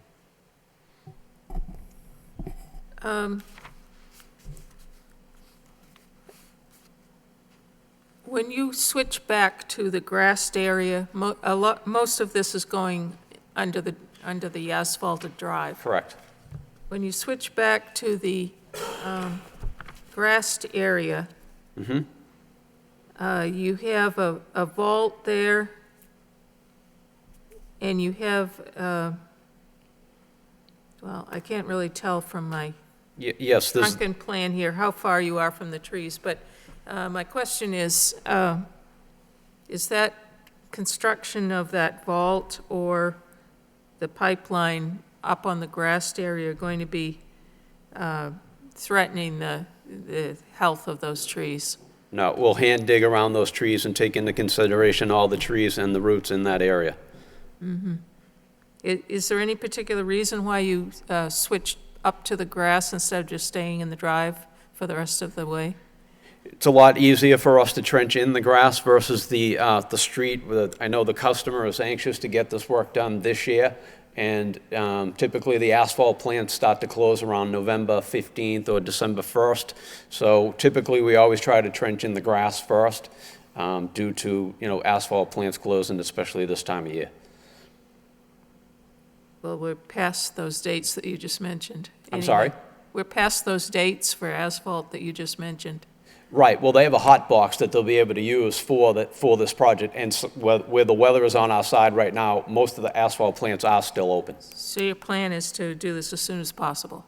That's the plan if we can get the permit from DPW. Mm-hmm. I don't, oh, I do see okay. I don't have any more questions. Commissioner Lovely? No questions. This looks pretty straightforward and minimal impact, in my opinion, should we agree to issue a -3 determination. Commissioner Beardron? No comments. Commissioner Toner? No comments. McDonough? Commissioner Dillon? No comment. All right, so is there anyone here who would like to offer their comments or concerns regarding this filing? Is there anyone here who would like to offer their comments or concerns? Hearing none, do I have a motion to issue a -3 determination? I'll make a motion to issue a -3 By determination. Commissioner Beardron, seconded by Seconded. Commissioner Toner. Any further discussion? All in favor signify by saying aye. Aye. Aye.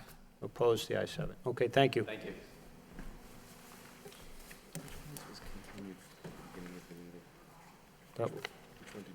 That was this one.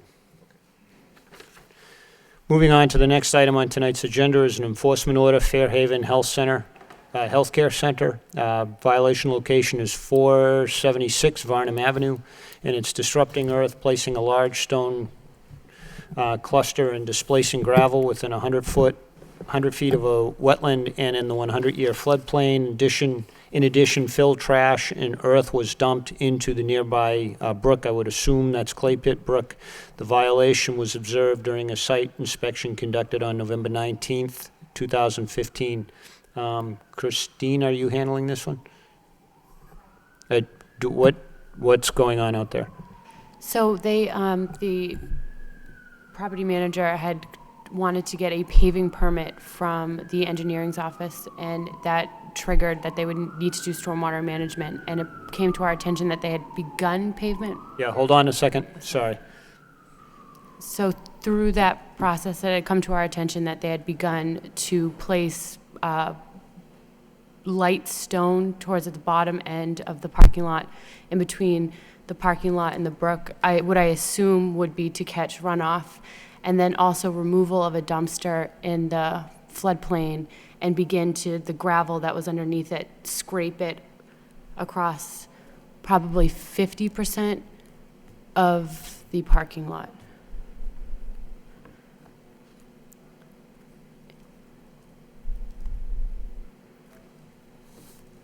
Yes, sir.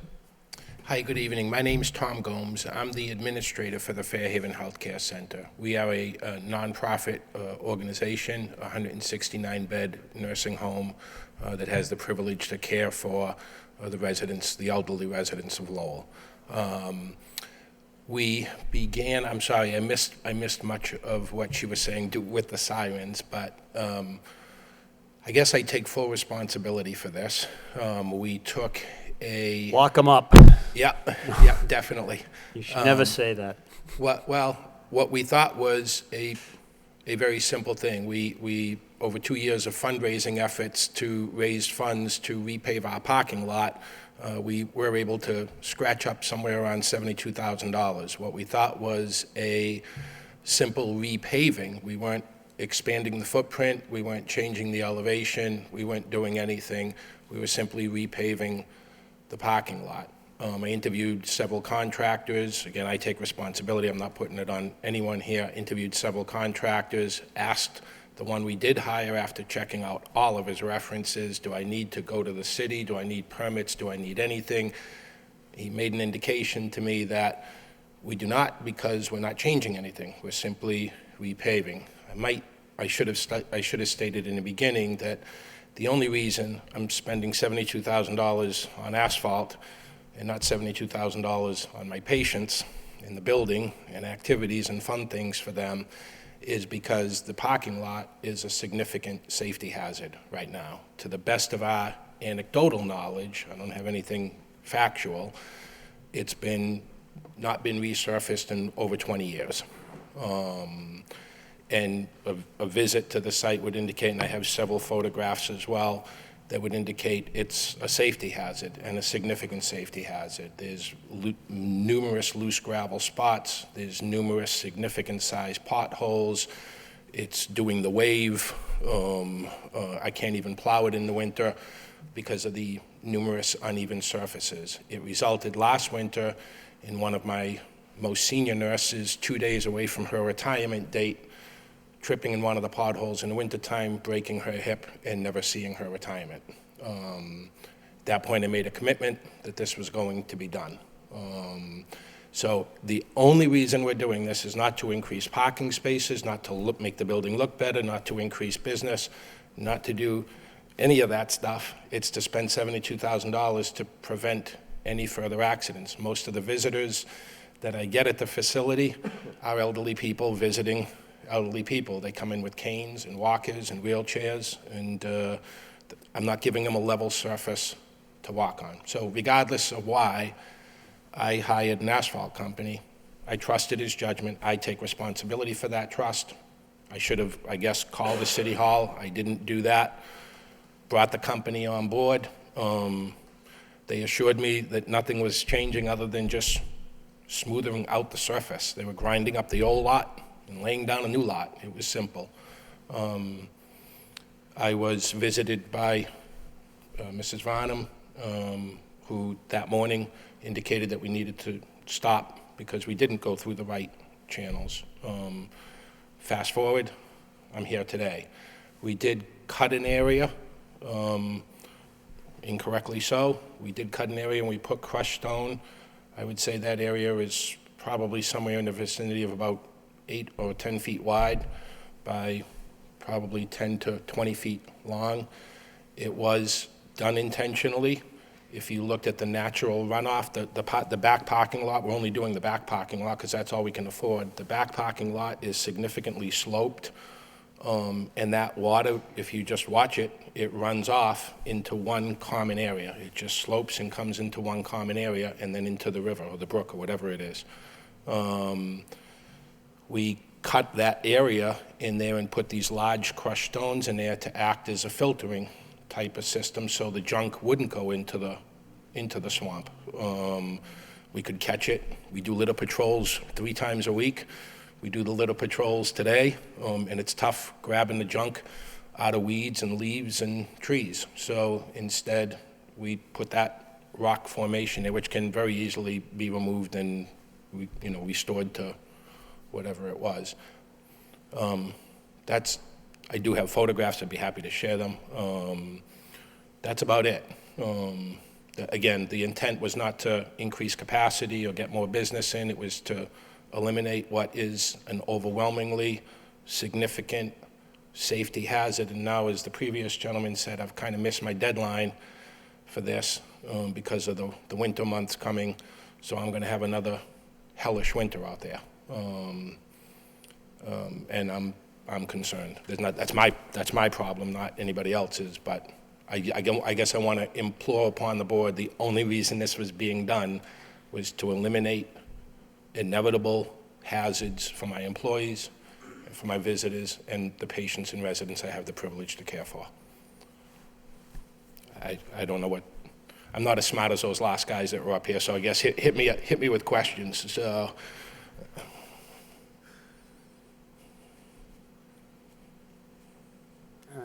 But just better not say anything. Commissioner Varnum? I was the one that noticed the work being done, and I did say to Mr. Gomes that he was a victim of a multi-state paving company that really should have known better. When you hire a contractor to do something that's their specialty, you really expect that you're going to get all the bells and whistles that you're paying for. And a permit and advice about the Wetlands Protection Act should have been part of that.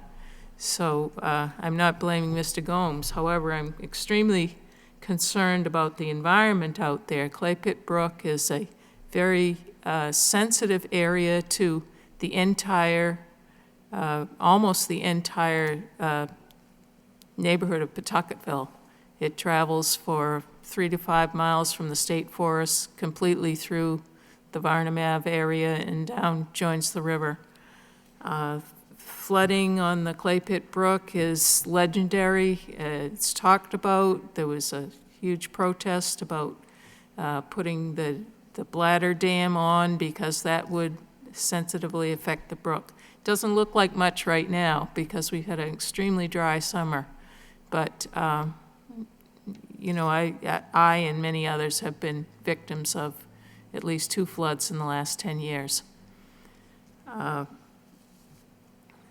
The digging, right, digging out, basically you removed the bank of the brook and put crushed stone in its place. However, in our pictures here, we can see that you just kind of push some of it forward. There's a lot of loose earth out there. There was one pass made by a road grader in the parking lot before I got there. Yes. And he spread around a lot of crushed rock that was under the dumpsters. Correct. That's still kind of in a lump out there. Some years ago, we did stop the landscaping company, and I'm sure it's not the same one you have now, from dumping yard waste down right on the bank of the brook. I mean, there's been a lot of abuse of that stretch of brook. Now, you are not responsible for the large boulders that are along the edge of the brook, because those predate the Wetlands Protection Act. They were put in there in the late 60s when they were just building Fairhaven. My view of what needs to be done to remedy this is, first of all, a major trash pickup. I think you just said you'd done it today, but... Not today. We do it once or twice a week. We call it litter patrol. There is a problem with, I don't know whether your methods somehow could be amended as far as tying up bags of trash, but there's a lot of loose trash. I noticed, styrofoam plates, water bottles, things that can fly when, and you have the big dumpster that goes up over the top when they empty it. So these things just fly around, and it's not a very good use of your people's time, I wouldn't think, to be out there constantly picking up trash. If you could somehow tie the bags and ensure that there's nothing loose that goes into the dumpsters in the first place. I don't know what your methods are. So the trash along there is a problem, because if it gets in the brook, then nobody's going to wade in and get it. Right. There are tires down there behind your property. I can't imagine that Fairhaven Nursing Home put them there, but maybe somebody drove into your parking lot and dumped them out the back. Yep. So the trash is one issue. The crushed stone, that all needs to be restored, in my mind. The stone taken away. The crushed stone under the dumpster? Is that, because the No, big I'm crushed talking about the large pieces okay. that you put in for drainage. Yep. That, if we were going to put drainage in there, we'd want to see a plan. We'd want to know exactly, the volume of it, where it was going, what it consisted of. It may be catching some sediments, but coming right off a parking lot, it's probably not catching oil and grease and things like that, that probably are going directly into the water, helped along now by the fact that you've removed the bank right there. So that's something that needs to be restored before we can even talk about what do you want to do to improve your drainage, or whatever conversation you might want to have. Okay. The loosened material that's around, some of it pushed around by the road grader, and some of it appears to just have been maybe pushed up by a plow. I mean, there's some smoothing out, and you have a landscaping company, I know, and there's some smoothing out of that bank and some kind of stabilization of it that needs to be done in many places. Places where maybe the snow is pushed up. We don't know what your snow plan is, but I have a feeling that a lot of it's going directly towards the brook, that when you plow. And that's something that really is frowned upon. In fact, the DEP doesn't let the city dump snow into the rivers or the canals.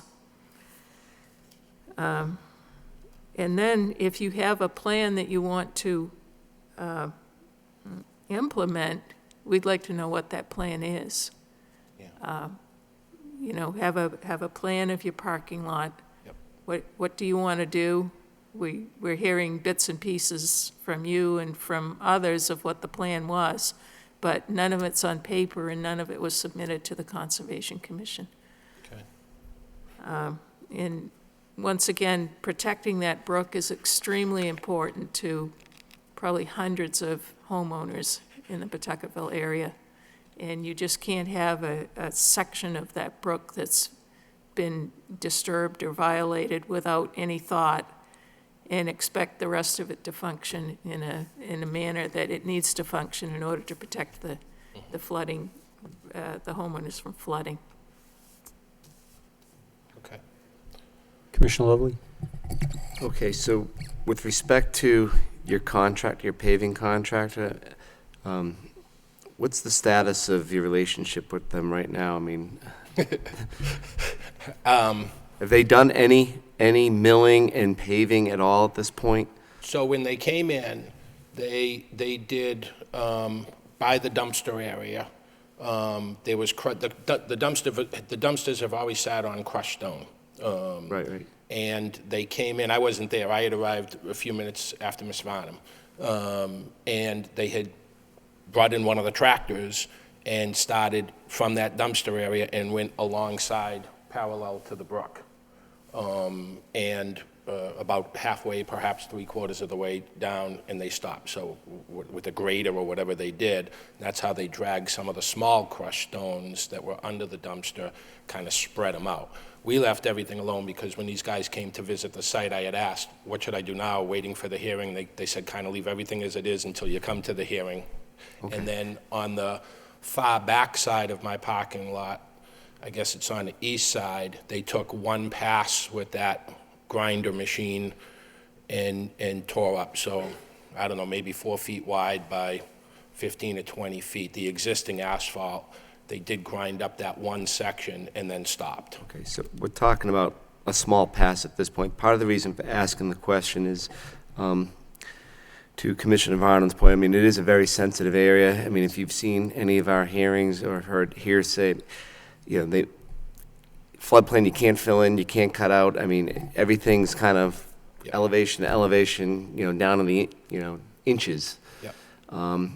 And so what we've done in the past within sensitive areas like that is if you had a spec from the contractor, is it milling? Are they going to do 2 inches of base coat with 1 inch of top coat? Or I don't know what the ratio is, but I mean, in other words, if you got pulling out 3 inches, replacing 3 inches, and maybe with some spot check elevations, that you're not filling, or taking away any flood storage capacity within that sensitive environment. And I guess with that in mind, I mean, the ideal approach would have been to come here, for an request for determination of applicability. We would have said that the act is applicable where you locate.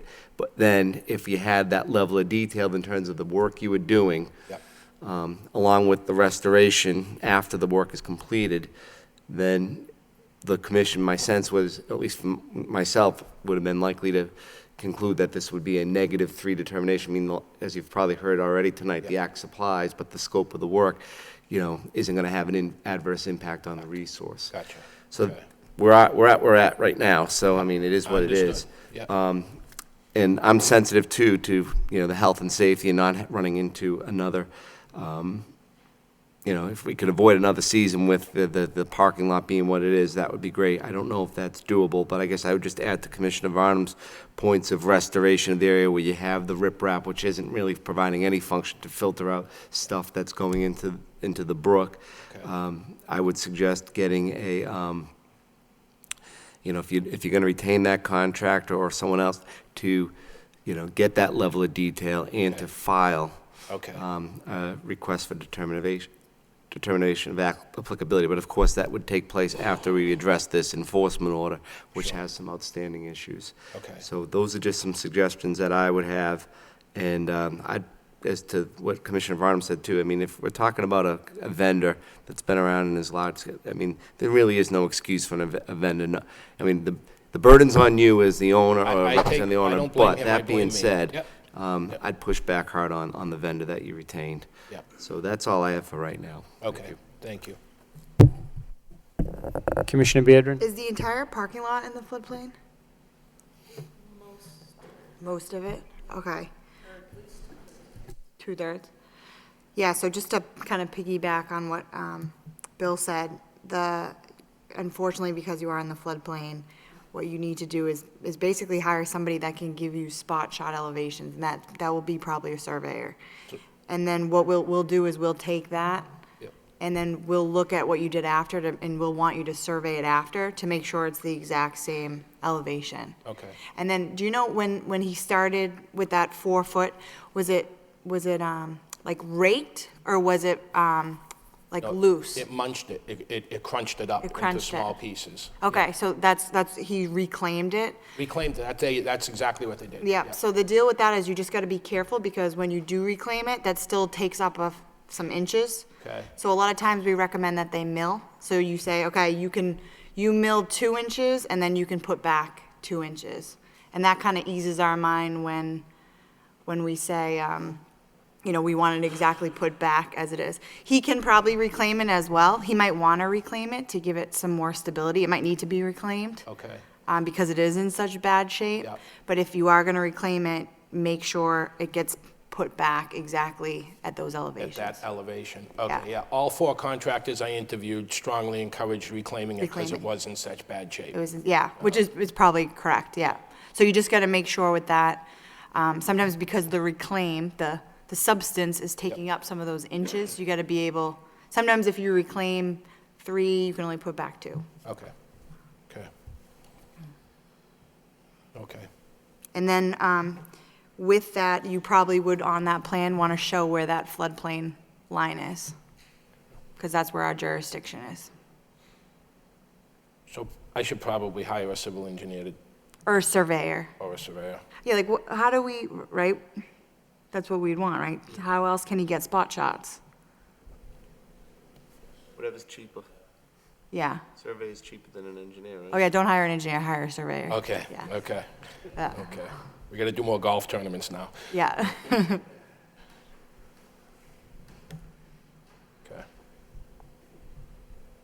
Is there anything, can I ask one more question?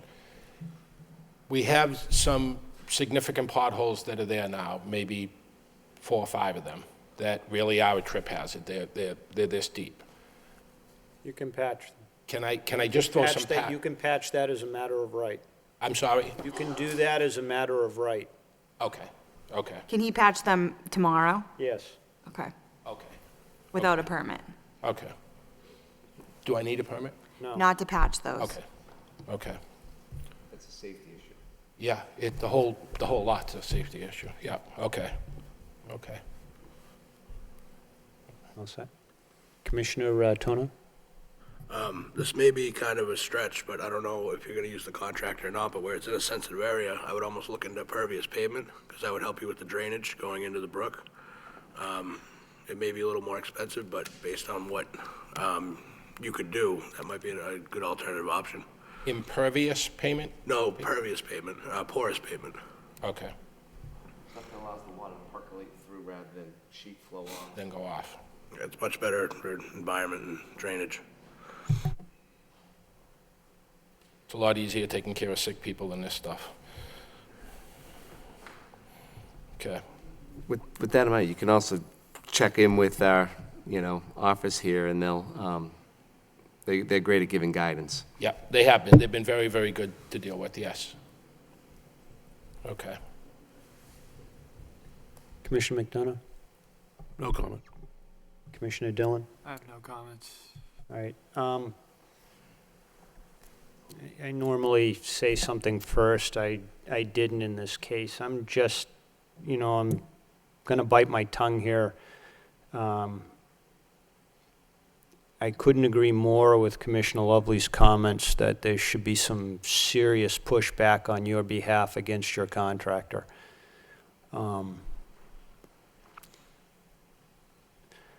That was misfeasance at best and malfeasance at worst. They should know better. Yeah. And he sent me an invoice for the day he came up, too, for that. I wouldn't pay. No, I'm not doing that. No, I'm not doing that. So it's a definite. But thank you for that. I appreciate that. Yep. That being said, so I would like to send you away with some direction because you have a budget. You have some financial constraints that More than you know. yeah, I appreciate that. And you're doing a service, and we're up against a situation where the law comes up against human good. Yeah. What do? We have an enforcement order that we need to ratify. Work needs to be done to restore what we're doing. We have certain aspects of the law that require certain procedural things to happen going forward. Perhaps the commission will entertain dealing with this under the enforcement order for its entirety, or perhaps a conditioned RDA, as had been mentioned by Commissioner Lovely, for its entirety, in order to minimize the financial impacts. The enforcement order going forward should identify specifically what needs to be done for the crushed rock, to remove it from the bank, the procedures and methods that you need to employ to do that. At a minimum, you're going to need to put in some very unobtrusive siltation control. The less straw wattle we can put out there, the better. How big of an area was this? I mean, it's hard to tell from the scope, yeah. I have some No, it's okay. I'm looking at a picture of it. Okay. You know, it seems to me way beyond what could be done by hand, but How many truckloads was that rock, do you know? I don't know, I'm sorry, I don't know. I thought it was one pass of the tractor that cleared it and pushed it back, as you said, but I wasn't there when they dropped off the stone. I don't know if that was. in my mind, the restoration should be on the dime of your contractor, because for them to have advised that no permits were necessary, as I said, is misfeasance at best and malfeasance at worst. I have some volunteers that have lined up to help with the removal of those stones. And could I temporarily store those stones in a pile somewhere else on the lot, on the side of the property, or on my lawn or something like that? There's a difficulty with that, and that there's several jurisdictional areas that we're concerned with here. One of them prevents you from stockpiling materials, and that's that it's a floodplain. Okay. And my guess is, and I don't know where the 100-year line is, Yeah. And Like a bell curve, almost up to the back of the building. So it's majority of the back parking lot. so it'd have to be brought to the front of the building area somewhere. You can't stockpile it in the floodplain. Yeah, okay. We'll have it removed. Does Lowell GIS have a accurate floodplain line? Yeah, it's, Yes, elevation 45 at that point, I believe. So you can log on to the City of Lowell website, and there's a link that says GIS and accept all that. And then you can add certain features. You could add the floodplain line on there, and you can see on your property exactly where that floodplain line is. Okay. and as a matter of prudence, you would, if you identify an area that you would like to stockpile these stones, it's not a huge pile. No. If you can identify an area that you would like to stockpile these stones, I can't imagine it's going to be, you know, even if you did a 10 or 12-foot diameter, it's probably only going to be, 2 or 3 feet at the most, right? I would agree, yeah. I would say, just get a rough sketch over to Christine and say, is this an acceptable place? Okay, as Commissioner Beardron had mentioned, you can overlay the 100-year floodplain on the city GIS plan. A lot of people have difficulties actually doing that, but your engineer, your surveyor should be able to do that. It's not difficult, but it's not straightforward to do it either. Okay. So, Does he have to hire a surveyor? Because just to be consistent with some other applicants. I'm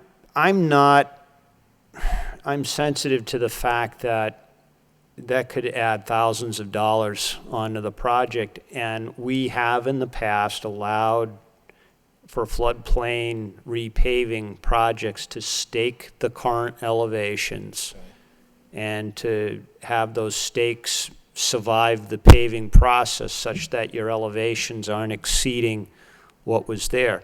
But as Commissioner Varnum has mentioned, that this is an extremely sensitive floodplain. We are very particular, even down to the inch, of changing grades in this area. Okay. If you're below, great. Yep. Your neighbors will love you. Right. But you cannot go above. Okay. Just a recommendation. I notice you're taking a lot of notes here. Yeah. And I think we're all sensitive to the costs and trying to minimize those costs. What you may want to do is, I kind of view 3 things. I mean, you have a short-term need of patching potholes. Yes. We have a concern about minimum stabilizing, if not restoring, those disturbed areas. We get the riprap and things of that nature. And then there's the overall repaving project of your driveway and parking lot. And I think from the feedback we've been getting now, you should be able to start getting some specs that you could kind of give out to some vendors Yeah. to give you a proposal back. Things like, milling and replacing existing pavement thickness, including spot checks at elevations, a site figure that include resource markings, where the 100-year floodplain is, where you would kind of store temporarily material, things of that nature. And my sense is, Christine, there's probably enough here that, the applicant could work with you folks to kind of flesh that out, and then, he would have enough to kind of go to a vendor and then come back to us for an RDA, with that scope of work. That's my opinion. I just want to make sure that I'm not overstating what could possibly be done. That's true, but he also, because of the size of the property and it's not considered residential, he does have some, and the size of the parking lot, he would have to get a paving permit through the engineer's office. Okay. And then she does require certain stormwater. Yeah, we have some water quality Requirements. issues here. Yeah. So So they he need a could work with stormwater our report, yeah. office, and we could start, and then tie in meetings with the engineers and engineering office and figure out options. Okay. So kind of like a glide path forward to what the chair was saying earlier. I don't know whether, let's put it this way, I'd be open to whether we do it under an enforcement order or kind of just table the enforcement order and with the exception of, as part of that, handling the stabilization components that we mentioned earlier, and then allowing you to kind of work and get the request for determination of applicability application in after you've had a chance to have some back and forth with both this office and the engineering office. Okay. That would be my recommendation. I see this in two parts. The enforcement order is a restoration Right. and stabilization, and then he's not going to be paving this winter, I'm assuming, so that's starting anew, essentially, and we're suggesting you start with an RDA, perhaps. Right. And then you've already heard us say before that you could patch the potholes, so your short-term risk or need, I think you can address now. Yeah. I think what we need, though, is something in writing. We haven't got anything in writing yet, and either we have to write this on the enforcement order, exactly what he's supposed to do, or... Okay. Yeah, that's what I've been, that's what I was trying to do, is to get a sense from the commission as to how it wanted to proceed. The normal course of the matter is if I should say, when the enforcement order is ratified, you have 30 days to file a notice of intent. Okay. Or to comply with whatever we say. Now, we can, as part of the restorative portion of this project, as Christine has identified, being that it is a commercial property, you do have water quality issues that you have to address. Okay. Whether they go beyond the scope of an RDA is, up to your engineers and the city engineering. If they do, then you do have to file a notice of intent. I'm trying to short-circuit that process, at least as far as we go, because your project will go from perhaps a couple of extra $1,000s to, many extra thousands of dollars that will significantly cut into your, what you've raised. There's a whole nother level here going on. I mean, you're dealing with water treatment now, and those are all engineered solutions. Those aren't, someone drawing them up on a napkin or a piece of paper. Those are professional certified engineers putting this stuff together. And I don't have to tell you what that's going to cost. Okay. But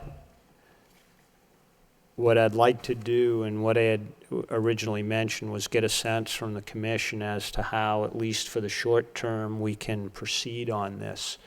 As I said, the normal process is if the enforcement order gets ratified, then it gets ratified to the extent that we anticipate a filing going forward. I think that we have some precedent where we have, in certain situations, proceeded just under the enforcement order itself for the restorative portion of this project, despite the fact that, we're within a, I don't know, 10 feet of the actual waterway, never mind the fact that we're well within the bank. Okay, I mean, this is riverfront. It's plain and simple. It's absolutely jurisdictional. So I for one would, as I said, would like to give some very particular and specifics on the enforcement order going forward as to how we can pull this crushed rock back, what we can do for siltation control, where, what got us set apart was you had asked, can I stockpile it? So, I perhaps identify an area relative in the next couple of days, where it can be stockpiled. You may or may not be using this again. And I would hate to say you got to get it off-site, only to find out next spring you can actually use it, and you got to bring it all back. So you're paying to have it removed, paying to bring it back again, and whatnot. But again, I'm going to stand by my comment that whether you're going to continue your relationship with the current paving contractor or not, I think some of this should be on them. Okay. So with that in mind, Mr. Chairman, could we look to offer a motion to ratify the enforcement order subject to 3 specific conditions, which would address the stabilization/restoration portion of the project, which would include removing the crushed rock from the riverbank and brook, putting in siltation controls, and then also having a figure that shows the floodplain boundary along with potential stockpile areas for that material that would be pulled back from the riverbank. And have that proposed, have that sent to the office for, verification. For opening up for discussion, and I know there will be one, can I have a second for that? Second. All right. Now, I would like to add that there's once the rock has been removed, that there be some stabilization to the disturbed area. So. They've taken, either pushed dirt away Right. or taken it away. Right. In order to replace it with rock. Right. So could we have that as an amendment or addition to? So Sure. No, it's to address the crushed rock that's been put in the area along the riverbank. So, I guess I'll have, procedurally, if I have to offer an amendment to my motion, but Just add it to it. what I would add is that areas where the crushed rock is pulled back, those areas shall be, restored with appropriate soil/fill to the pre-existing, condition, whatever that may be. I think you can look at the footprint of these. I see a path here that's about, I don't know how many feet wide that is, maybe 8 feet wide. Yep. You could see the areas that are undisturbed on either end, so I don't think it would be hard to kind of blend it in. Yeah. Does that capture it, Lisa? We've still got some other loose material that was spread around, the small pea stone type. That was all under the that was all under the dumpster, and that was the one pass they first took with the truck. Yeah, and now it's, that needs to be removed from where it is. Now, I think we'd have to address the dumpster probably at a later time if you did come in with a plan for the area. Yeah. Because that's also a problem, which I spoke with you about. Yeah. The dumpsters are located in the resource area. And I'd like to add or if you could add, Bill, to your motion about picking up trash along the stretch of Sure. resource area. So the fifth condition would be removing trash that is accumulated within the riverbank area. Is it within the riverbank, Louise? It's in the resource area. Yeah. Some of it's, All right, so- some of so- it's on the bank, some of it's, I don't want to be, I think what we're trying to do is give guidelines, not be overly prescriptive, but have enough specificity so that any reasonable person can go out there and verify that the work's been done. So, yeah, the fifth condition would be to, remove trash that has accumulated within the resource area within your property. and I did say the loosened stone. And Trash and loosened stone. if you just smooth off where that's been just, that pass went, Yeah. because now there's a Yes, there ridge is. there. Yeah, I know exactly what you're Needs talking raking off or smoothing out. about. Yeah, okay. And so, I guess my question is, Christine, is, for those 5 conditions, I mean, my sense is we've given enough specificity or guidance so that the applicant here could work with you to kind of flesh that out, go ahead and do the work, and then you folks could verify that it's been done appropriately, either with or without commission members present. Yes, I think that's fair to say. Yeah, do I have, we're sort of openly commenting on this, so Second on the, I don't want to second it, I don't want to second want me it to repeat yet. the 5? No, I've got it. I don't want to second it yet. I still want to discuss the first motion. We have an open amended motion, but I don't want to, I'm not calling for a second yet. I'm just calling for continued discussion on the original motion, keeping in mind that there's an open amended motion to that. So, Commissioner Beardron, any further discussion? Commissioner Toner? Commissioner McDonough? Commissioner Dillon? Commissioner Varnum? Okay, now I'll call for a second on the amended motion. I second. Okay, now any further, second by Commissioner Dillon, any further discussion on the amended motion? All right, all in favor to the amended motion signify by saying aye. Aye. Okay, now that's part of the original motion, which was to ratify with the specified conditions.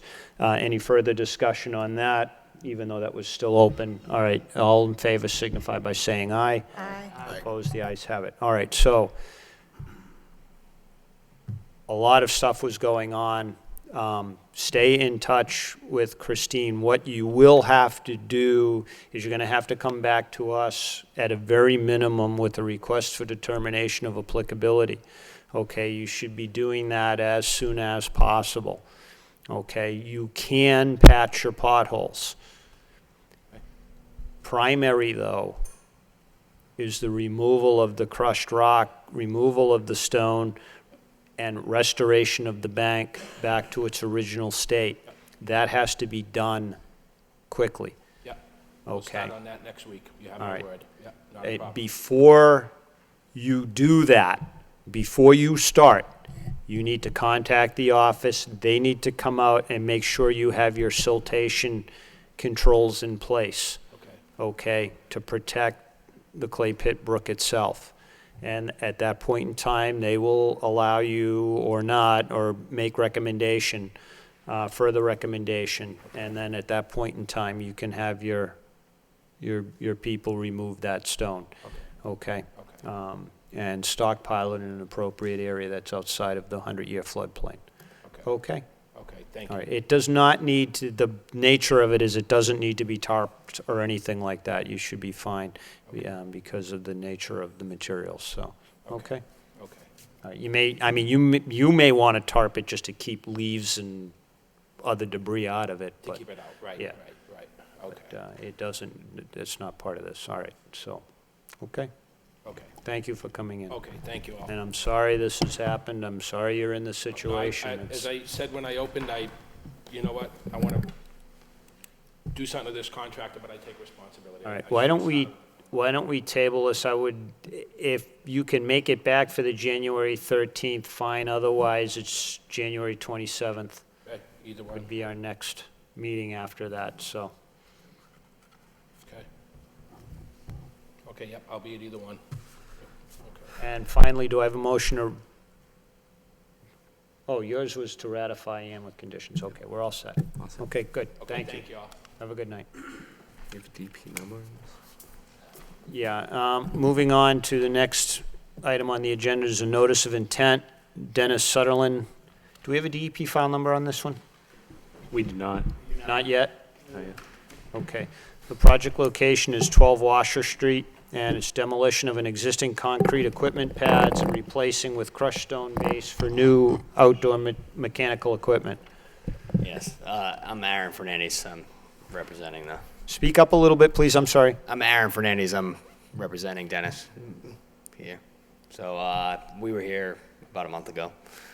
Went through this. We've now filed our notice of intent and all the paperwork subsequent to that. We do not have a DEP filing number yet. Paperwork for that was submitted probably 2 weeks ago. So I think you guys have all had a chance to review all the paperwork that we've submitted so far and the plans.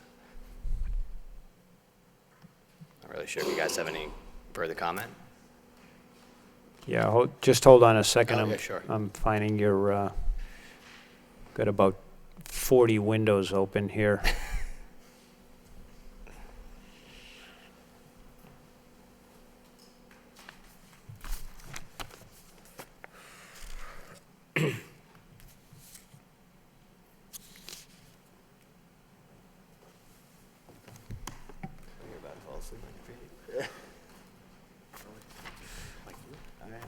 I might as well go to the airport now.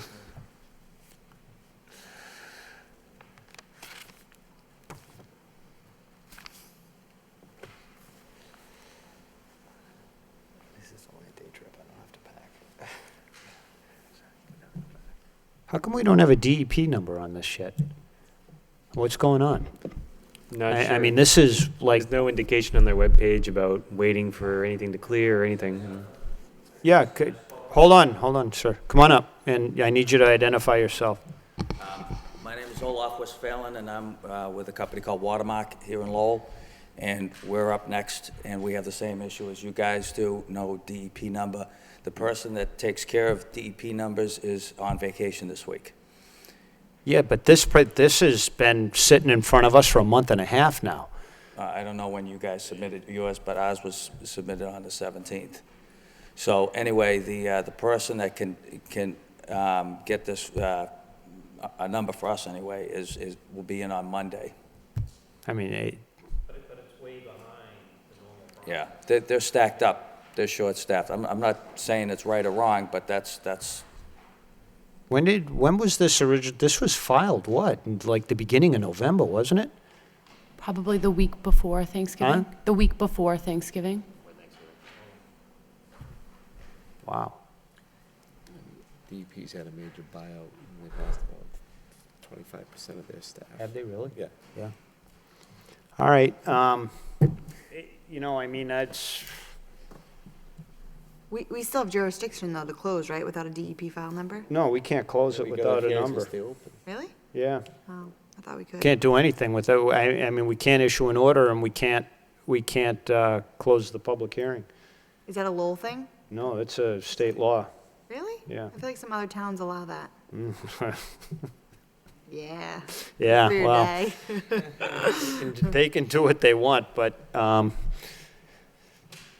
Should we just continue? I don't have any other questions on this. I was just waiting for a DEP number on this So one. I guess our real concern here is we have been told that we cannot do any work on the site, even outside the buffer zone. We've marked the buffer zone. We have a lot of site work that needs to be done outside of the buffer zone. Yeah, I mean, you can do stuff outside of the jurisdictional areas. We can't stop you. We're good with that then. Yeah, I mean, Continuance. we have no jurisdiction there. We're just dealing with the buffer zone I mean, stuff. we've been at a total work stoppage, other than like some minor things that Christine's group has allowed us to do outside of the zone. How long is the duration of the project, do you expect? Uh, On the outside piece or the overall? Overall? February. The only reason I'm asking is could you do enough of the work outside the jurisdictional area while concurrently waiting to get a DEP file number? It's a very, very small portion that is inside of the wetland buffer. My recommendation for one would be to go forward with that work outside the jurisdiction. We just wanted to make sure that we could go forward with that work. If we're good to go, then we'll let the next guy go. Outside of the jurisdictional area. Yes, yes. It's marked. We know where to be. So maybe then to request to continue at the request of the applicant till the DEP file? Yeah, I'm just going to, and again, it's pending, we can't close it out. Is there anyone here who'd like to offer their comments or concerns? There may be people here today that weren't at prior hearings. If you're interested in the project, if you're not interested in the project. Can I add something else? I did talk to Heidi Davis at DEP, and she's also on a Conservation Commission somewhere else in the state of Massachusetts, and she said that even though on our case, which is coming up next, we don't have a number, the Conservation Commission can vote and approve, and then when the number comes in, the order of conditions can, they can approve it. You guys can vote and approve. She's done it before. And she's with DEP. We cannot, under state law, we cannot close the public hearing without a DEP file number. It's, whether she says that or not, I quite frankly think she's wrong, okay? I think she's giving bad advice. State law says you can't close the public hearing without a DEP file number. There's no ifs, ands, or buts about that one. So, people need, the whole reasoning behind that, it's part of the procedure, it's a notification issue, it's an opportunity for DEP to participate, they're a stakeholder here, but ultimately it opens up the legal process by which if someone wanted to object, there's a process, there's a docket established to go forward. It's the DEP file number is the thing that controls here. It's the thing that's supposed to be tacked to a tree or put on a signpost so many feet up above the ground and visible to the street, where people driving by say, I didn't know they were doing anything there. I never got notice. Well, there's the file number. Okay, I can go look it up. I can go make reference to it now. That's the whole idea behind the file number. We cannot close out the matter, and if we can't close the public hearing process, we can't vote on it. Okay? All right. It's a notice thing. It goes way beyond what DEP, they operate under the CMR. It goes way beyond. It's a constitutional issue. Okay? It's not a, there's administrative law that all derives. Okay? I can appreciate that. Right. You can work outside the buffer zone. Outside the jurisdictional areas. We don't have any interest in that. Okay. Okay. Yeah, and in your defense, I apologize for you guys sitting here all night, and I have been on your side, and I have had meetings closed in other towns without a DEP file number, but we are just engineers, and Chris is a lawyer, so I'm going to go with the lawyer on this one. Who knows Lowell better than most of us? Oh, I've so. been in front of other commissions that deliberate in private and think they can do that as a matter of right in total violation of the ethics rules. I mean, you can't do it. And they continue, Methuen. If you've been in front of them recently, they still do their deliberations in private. They send everyone out of the room. They won't tell you why they either vote or for or against you. Can't do it under federal law either. And I know that one. They still do it on occasion. And they also close without a filing number. Anyways, just to bring somewhat of closure to this, I mean, you're hearing that you can do work outside the jurisdictional area. Yeah. My recommendation is to continue this until you get a DEP file. I have a motion to continue. We're good with that. That's my motion, and then from, Let's put I'll January 13th. make a motion to continue. All right. Do I have a second? I second the motion. All right. All in favor signify by saying aye. Aye. and I promise you it'll be quick. So you don't have to come back. Okay, thank you. If they can. Can I just, I'm Chris Danforth, I'm a wetland scientist on the project.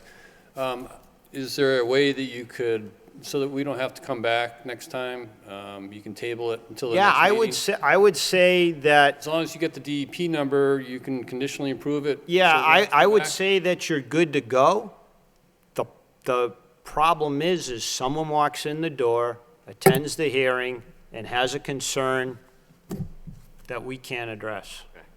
Okay? So we'd be And rolling I we'd be appreciate. rolling the dice not to show up. Yeah, I appreciate your situation, but, Yeah, and you yeah. know what's gonna happen? We're gonna continue it until the end of January, and you're gonna have to come back and, okay. Doesn't mean all four of you have to come back. Yeah, it doesn't mean all four of you have to come back. right. My guess is someone who He's can gonna answer send, he's gonna questions send would me, be so sufficient. I'll see you in a month. Okay, All right, thank you. all right. Have a nice Good day. night. Yeah, good night.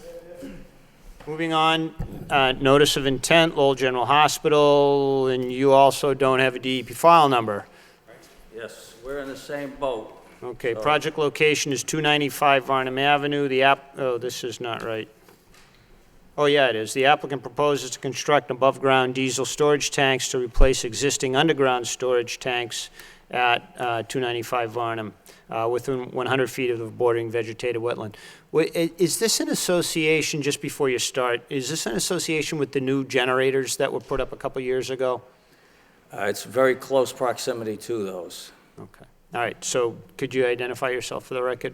Yes, Olaf Westphalen with Watermark Environmental here in Lowell. And I'm speaking here on behalf of Lowell General Hospital, who's also here represented. So what I was hoping to do was to talk to you guys and get approval of our plan so we could get started maybe later this month with this project. Understand that we don't have a DEP number. We're hoping to get that later this week or possibly Monday at the latest. But I understand if you guys can't approve and vote this thing in. Let me go over the project briefly. This is a map that you guys always have in your package, your notice of intent. And what we have here is, this is the back of the hospital. And just for frame of reference, north is up on this map. And this is the big blue stack that's in the back of the hospital. This is the power plant building right here. Pavement, this is parking lot over here. And the wetlands have been flagged over here in the past on the last project you were referring to. And this is the 100-foot buffer zone, so this is your jurisdictional area right here. And right now, here's a building right here. This is the power plant building. This is the generator that was permitted in 2011, 2001. Yeah. This is an existing structure right here. This is an underground storage tank, 20,000-gallon fuel storage tank for the heaters, the boilers that heat the plant. This is the stack, and this right here is a transformer right here. And so what we propose to do is there's another tank that's over here. We plan to remove this tank in this tank, which are underground, and install 2 above-ground storage tanks situated approximately right here. They'll be about 10 feet round tanks, 25 feet high, and they'll be on some concrete pads, which are, I believe, about 12 feet, 2 12-foot concrete pads, 12 feet by 12 feet. We're going to obviously have hay bales, siltation control.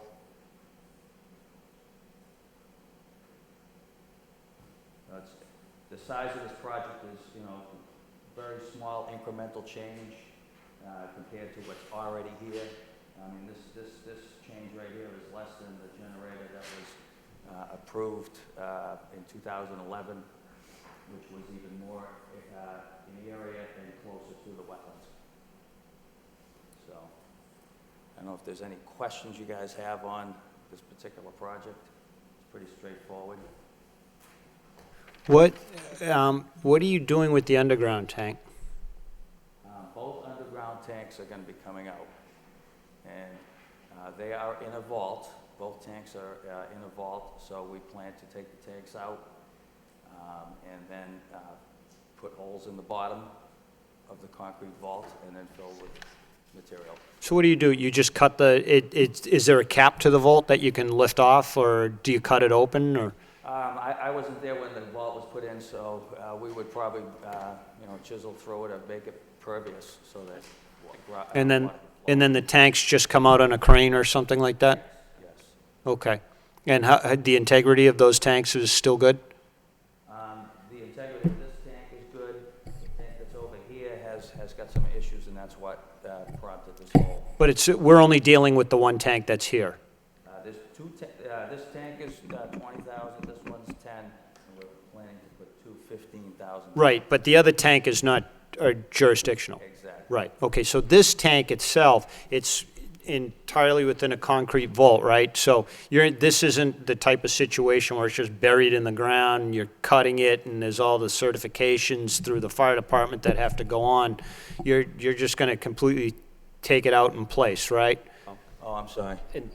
And actually, could I speak? I'm Kevin Foley, Chief Engineer for the hospital. And the plan is the non-jurisdictional tank, the one outside the buffer zone, is failed on November 6th. And we had to empty it right away and can no longer use it. So the idea is to put in the new above-ground storage tank, at least for that one non-jurisdictional. But that would be in the jurisdictional zone. And the tank that's in the jurisdictional zone now, the 20,000 gallon tank, is still in good shape. Down here? I think it's Which one here? Once you get that. Okay. Can you hear now? So the one that's closest right now is still in good shape, but the two tanks were the same age. They were put in 21 years ago. They have a 30-year life, and one just failed. So our plan is to replace the tank that failed, and then replace the second one when we get time. And we're able to budget it. This is on a unbudgeted expense for us, and just dealing with the one tank now is all we can deal with.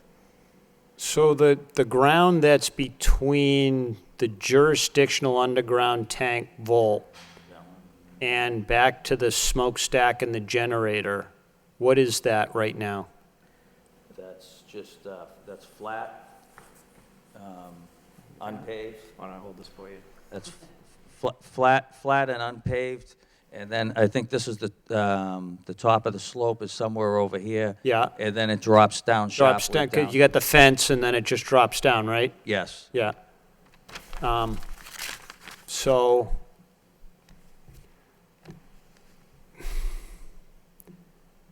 if we proceed under the notice of intent that you filed, this won't get closed out until January 13th.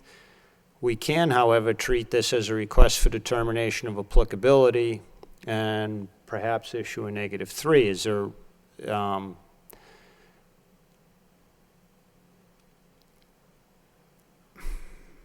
Is this this is an emergency? It is for us. We were able to rent tanks, but not at the capacity we had. And we have some workarounds to bring in fuel 24 hours, 7 days a week. But we are trying to do this as quickly as possible. With this unusually warm weather, we could actually do some construction now without any extraordinary measures. I got a question as well. Because you had a tank failure, I'm assuming there's an open spill number with Mass DEP, and are they having you address the tank under their 21E program for?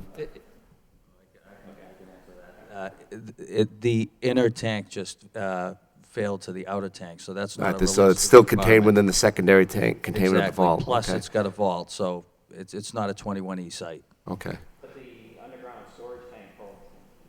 underground storage tank program has been notified as well. Okay.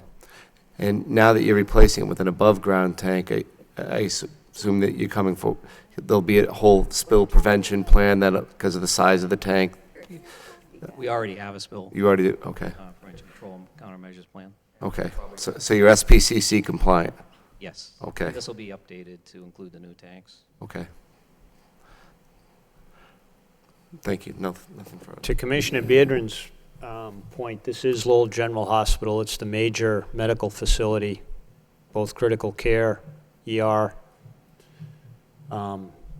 It's the only one in this, well, it's one of two in the city of Lowell, but it's the major one, and most significant. I mean, to your point, you know, are you under capacity now for what you're required to have on site to? We are, but like I said, we do have a workaround. We're working with a vendor that can get us fuel around the clock.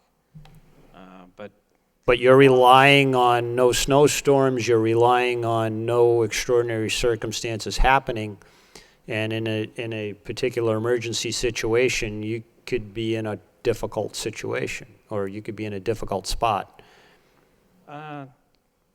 Yeah, but we do have, we have a couple days of storage, so even a snowstorm should be no problem. Okay. Mr. Chairman, you suggest, if I interpret your suggestion correct, sorry about that. If I interpret your suggestion correctly, given that the tank, it looks like, is kind of within the similar footprint of, you know, what's already out there, you're suggesting that maybe in light, instead of a notice of intent, to go with a -3 determination of an RDA? We, as a matter of course, with your permission, can treat this as a filing for an RDA. It's the same, all the same procedural requirements for an RDA have been met as part of the NOI filing. We can treat this as a request for determination of applicability, say yes, it's applicable, but it's likely to have minimal impacts on the resource area.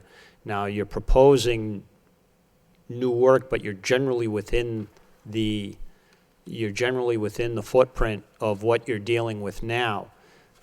You've got a situation where you're not removing an underground in the normal sense of the term, an underground fuel storage tank. You're removing a completely self-contained unit that will remain completely self-contained, such that it doesn't arise any 21E concerns.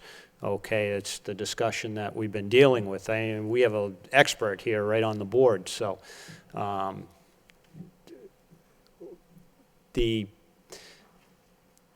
to me, I'm not concerned with, I mean, this is just BVW. It's buffer zone. I'm not concerned with that this is going to have an adverse impact. We already have a very highly developed site with a very distinct demarked line between the limit of work and the resource area. That's not going to change. It's not going to be further disturbed. There won't be any additional impacts as far as I'm aware and from what I can see. So to me, I think had this come before us under an RDA, I would have entertained a -3. There's precedent for this, but again, that's your call. I mean, I'm not going to change it on my own. What I will tell you, though, is if it proceeds under the notice of intent process, we're not going to close this out until January 13th. Okay, and then you have an appeal period from there. So, you know, you're looking at the end of January before you. So what would be the RDA. All right, we can treat it as an RDA filing. You don't have to do anything additional. You avoid the whole NOI process. You want to do this? This is a good, well, Yeah. Does that allow us to move forward? Yes. With construction? That's the main thing? Yeah. Well, then whatever that is, I guess I'd have to check. so you're open to, Yes, we are. Yeah.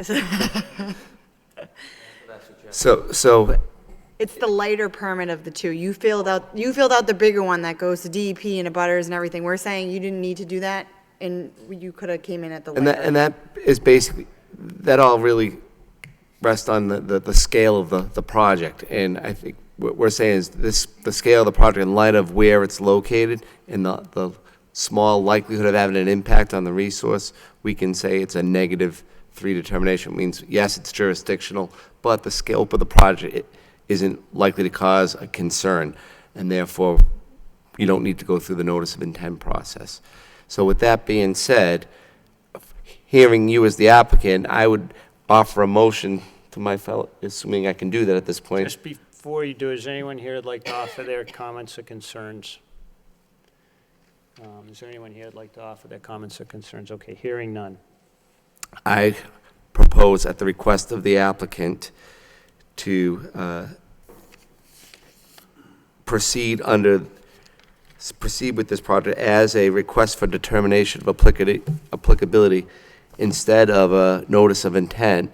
And with that being said, I recommend that we move forward with a -3 determination under the process of this being a request for determination of applicability. All right, do I have and that can be treated as one. We can, Okay. do I have Yeah. a second? By Second. Commissioner Beardron, motion by Commissioner Lovely. Any further discussion? All in favor signify by saying aye. Aye. Opposed? The ayes have it. All right. So can they, Thank they you. can start Commissioners? construction 10 days, is it? 10 days? Yeah. in 10 days? Okay, 10 days. Yeah. Very good, thank you. Thank you. Thank you very much. Okay. Very good.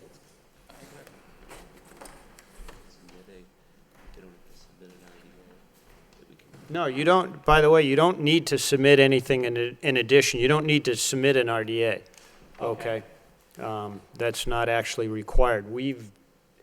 Everything that you've filed under the process of filing for a notice, under the notice of intent permitting process that's like the big Venn diagram circle.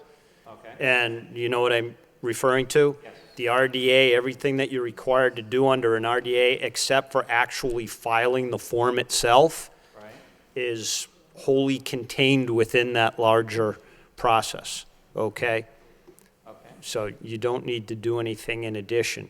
As a matter of course, they may just want to fill in an RDA form so it's in the file. You can notify the DEP that you're withdrawing your notice of intent. Okay. Okay, and that's all you need to do. Great. Okay. Thank you very much for your help. Appreciate it.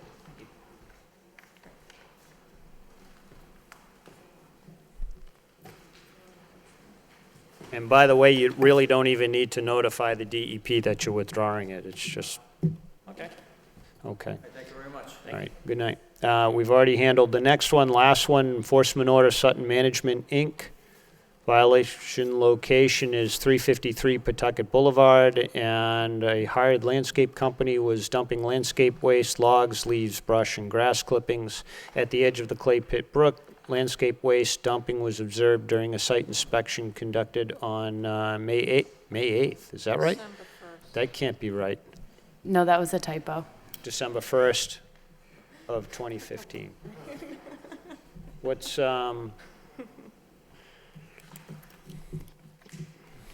what can you tell us about this, Christine or Louisa? I'll let Louisa take that, because she was the one that inspected the violation. Who issued the enforcement order? I did. Christine Okay. did. All right. Go ahead. I happen to be in a butter to this property, so I was just sitting around my yard and noticed that the landscapers were going very close to the brook and then opening the back of the lawnmower and dumping things. So I went around. It takes a while to get there. You have to go all the way around.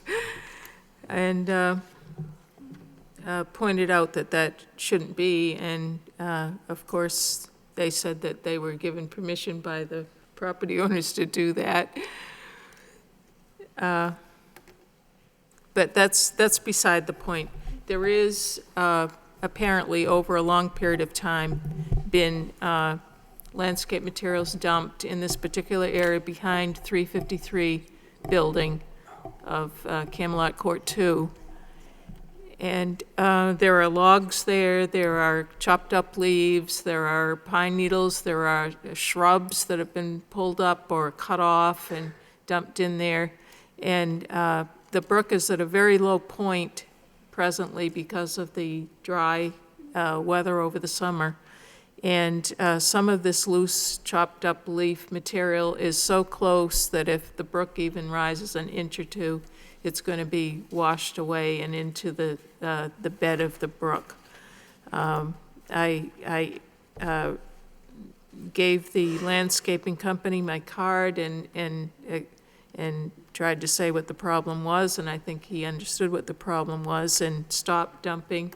They immediately started vacuuming and putting the leaves into a truck to be taken off-site instead. So there was apparently an alternative to that behavior where they could take the leaves off-site. This is, once again, the Clay Pit Brook, very sensitive area. Hundreds of homeowners depend on it flowing the way it should be flowing and not being clogged up at a certain point and causing flooding on either side. So the material that is there, in my mind, needs to come out before winter.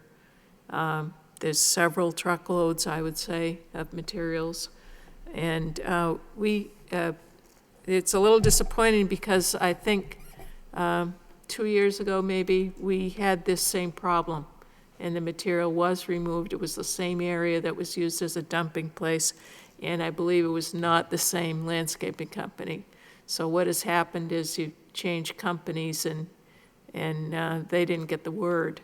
So what I think needs to be done is we need some signage such as they have at your neighbor's Camelot Court 1. We had an enforcement action over there, and they now have signage saying no dumping of landscaping waste allowed, and put these at the top of the slope so that everyone, no matter if you change companies again or if someone privately just comes in, and they'll know that that is the resource area. And those words, resource area or wetland resource area, could be on the signs as well. So that was the reason for the enforcement order.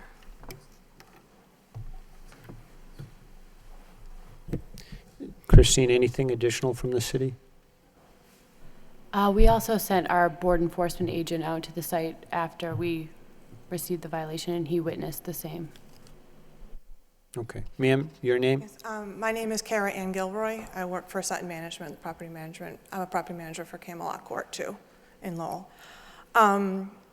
This is the first I've been aware of this. We've been managing the property since October 2012, and I have not been notified by anybody that the landscapers have been doing this. And in all the landscaping contracts that we do, that Camelot Court 2 does have with the landscapers, they are supposed to be removing all debris and grass and clippings away from the property.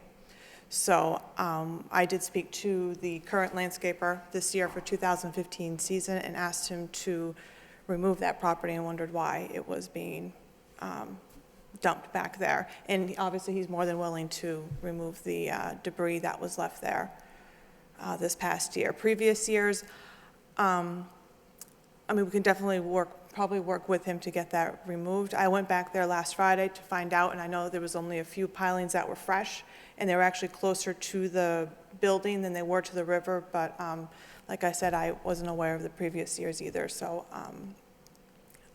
I can't speak for that, for the landscapers back then. But we are willing to remove whatever is necessary to be taken away from that area. And I think, I think going forward, because this has been an ongoing issue, I think going forward that Commissioner Varnum's comments about signage, it's peace of mind for you. Right. Yeah, I know the other Camelot Court has an O&M operation and maintenance plan in place for snow storage and removal and plowing and for landscaping. That was really initiated because of contact with our commission and,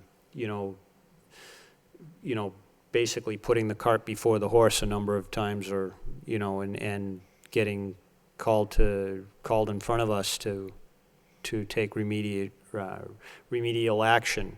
And, that gets more costly to do it that way, right? So, as you know.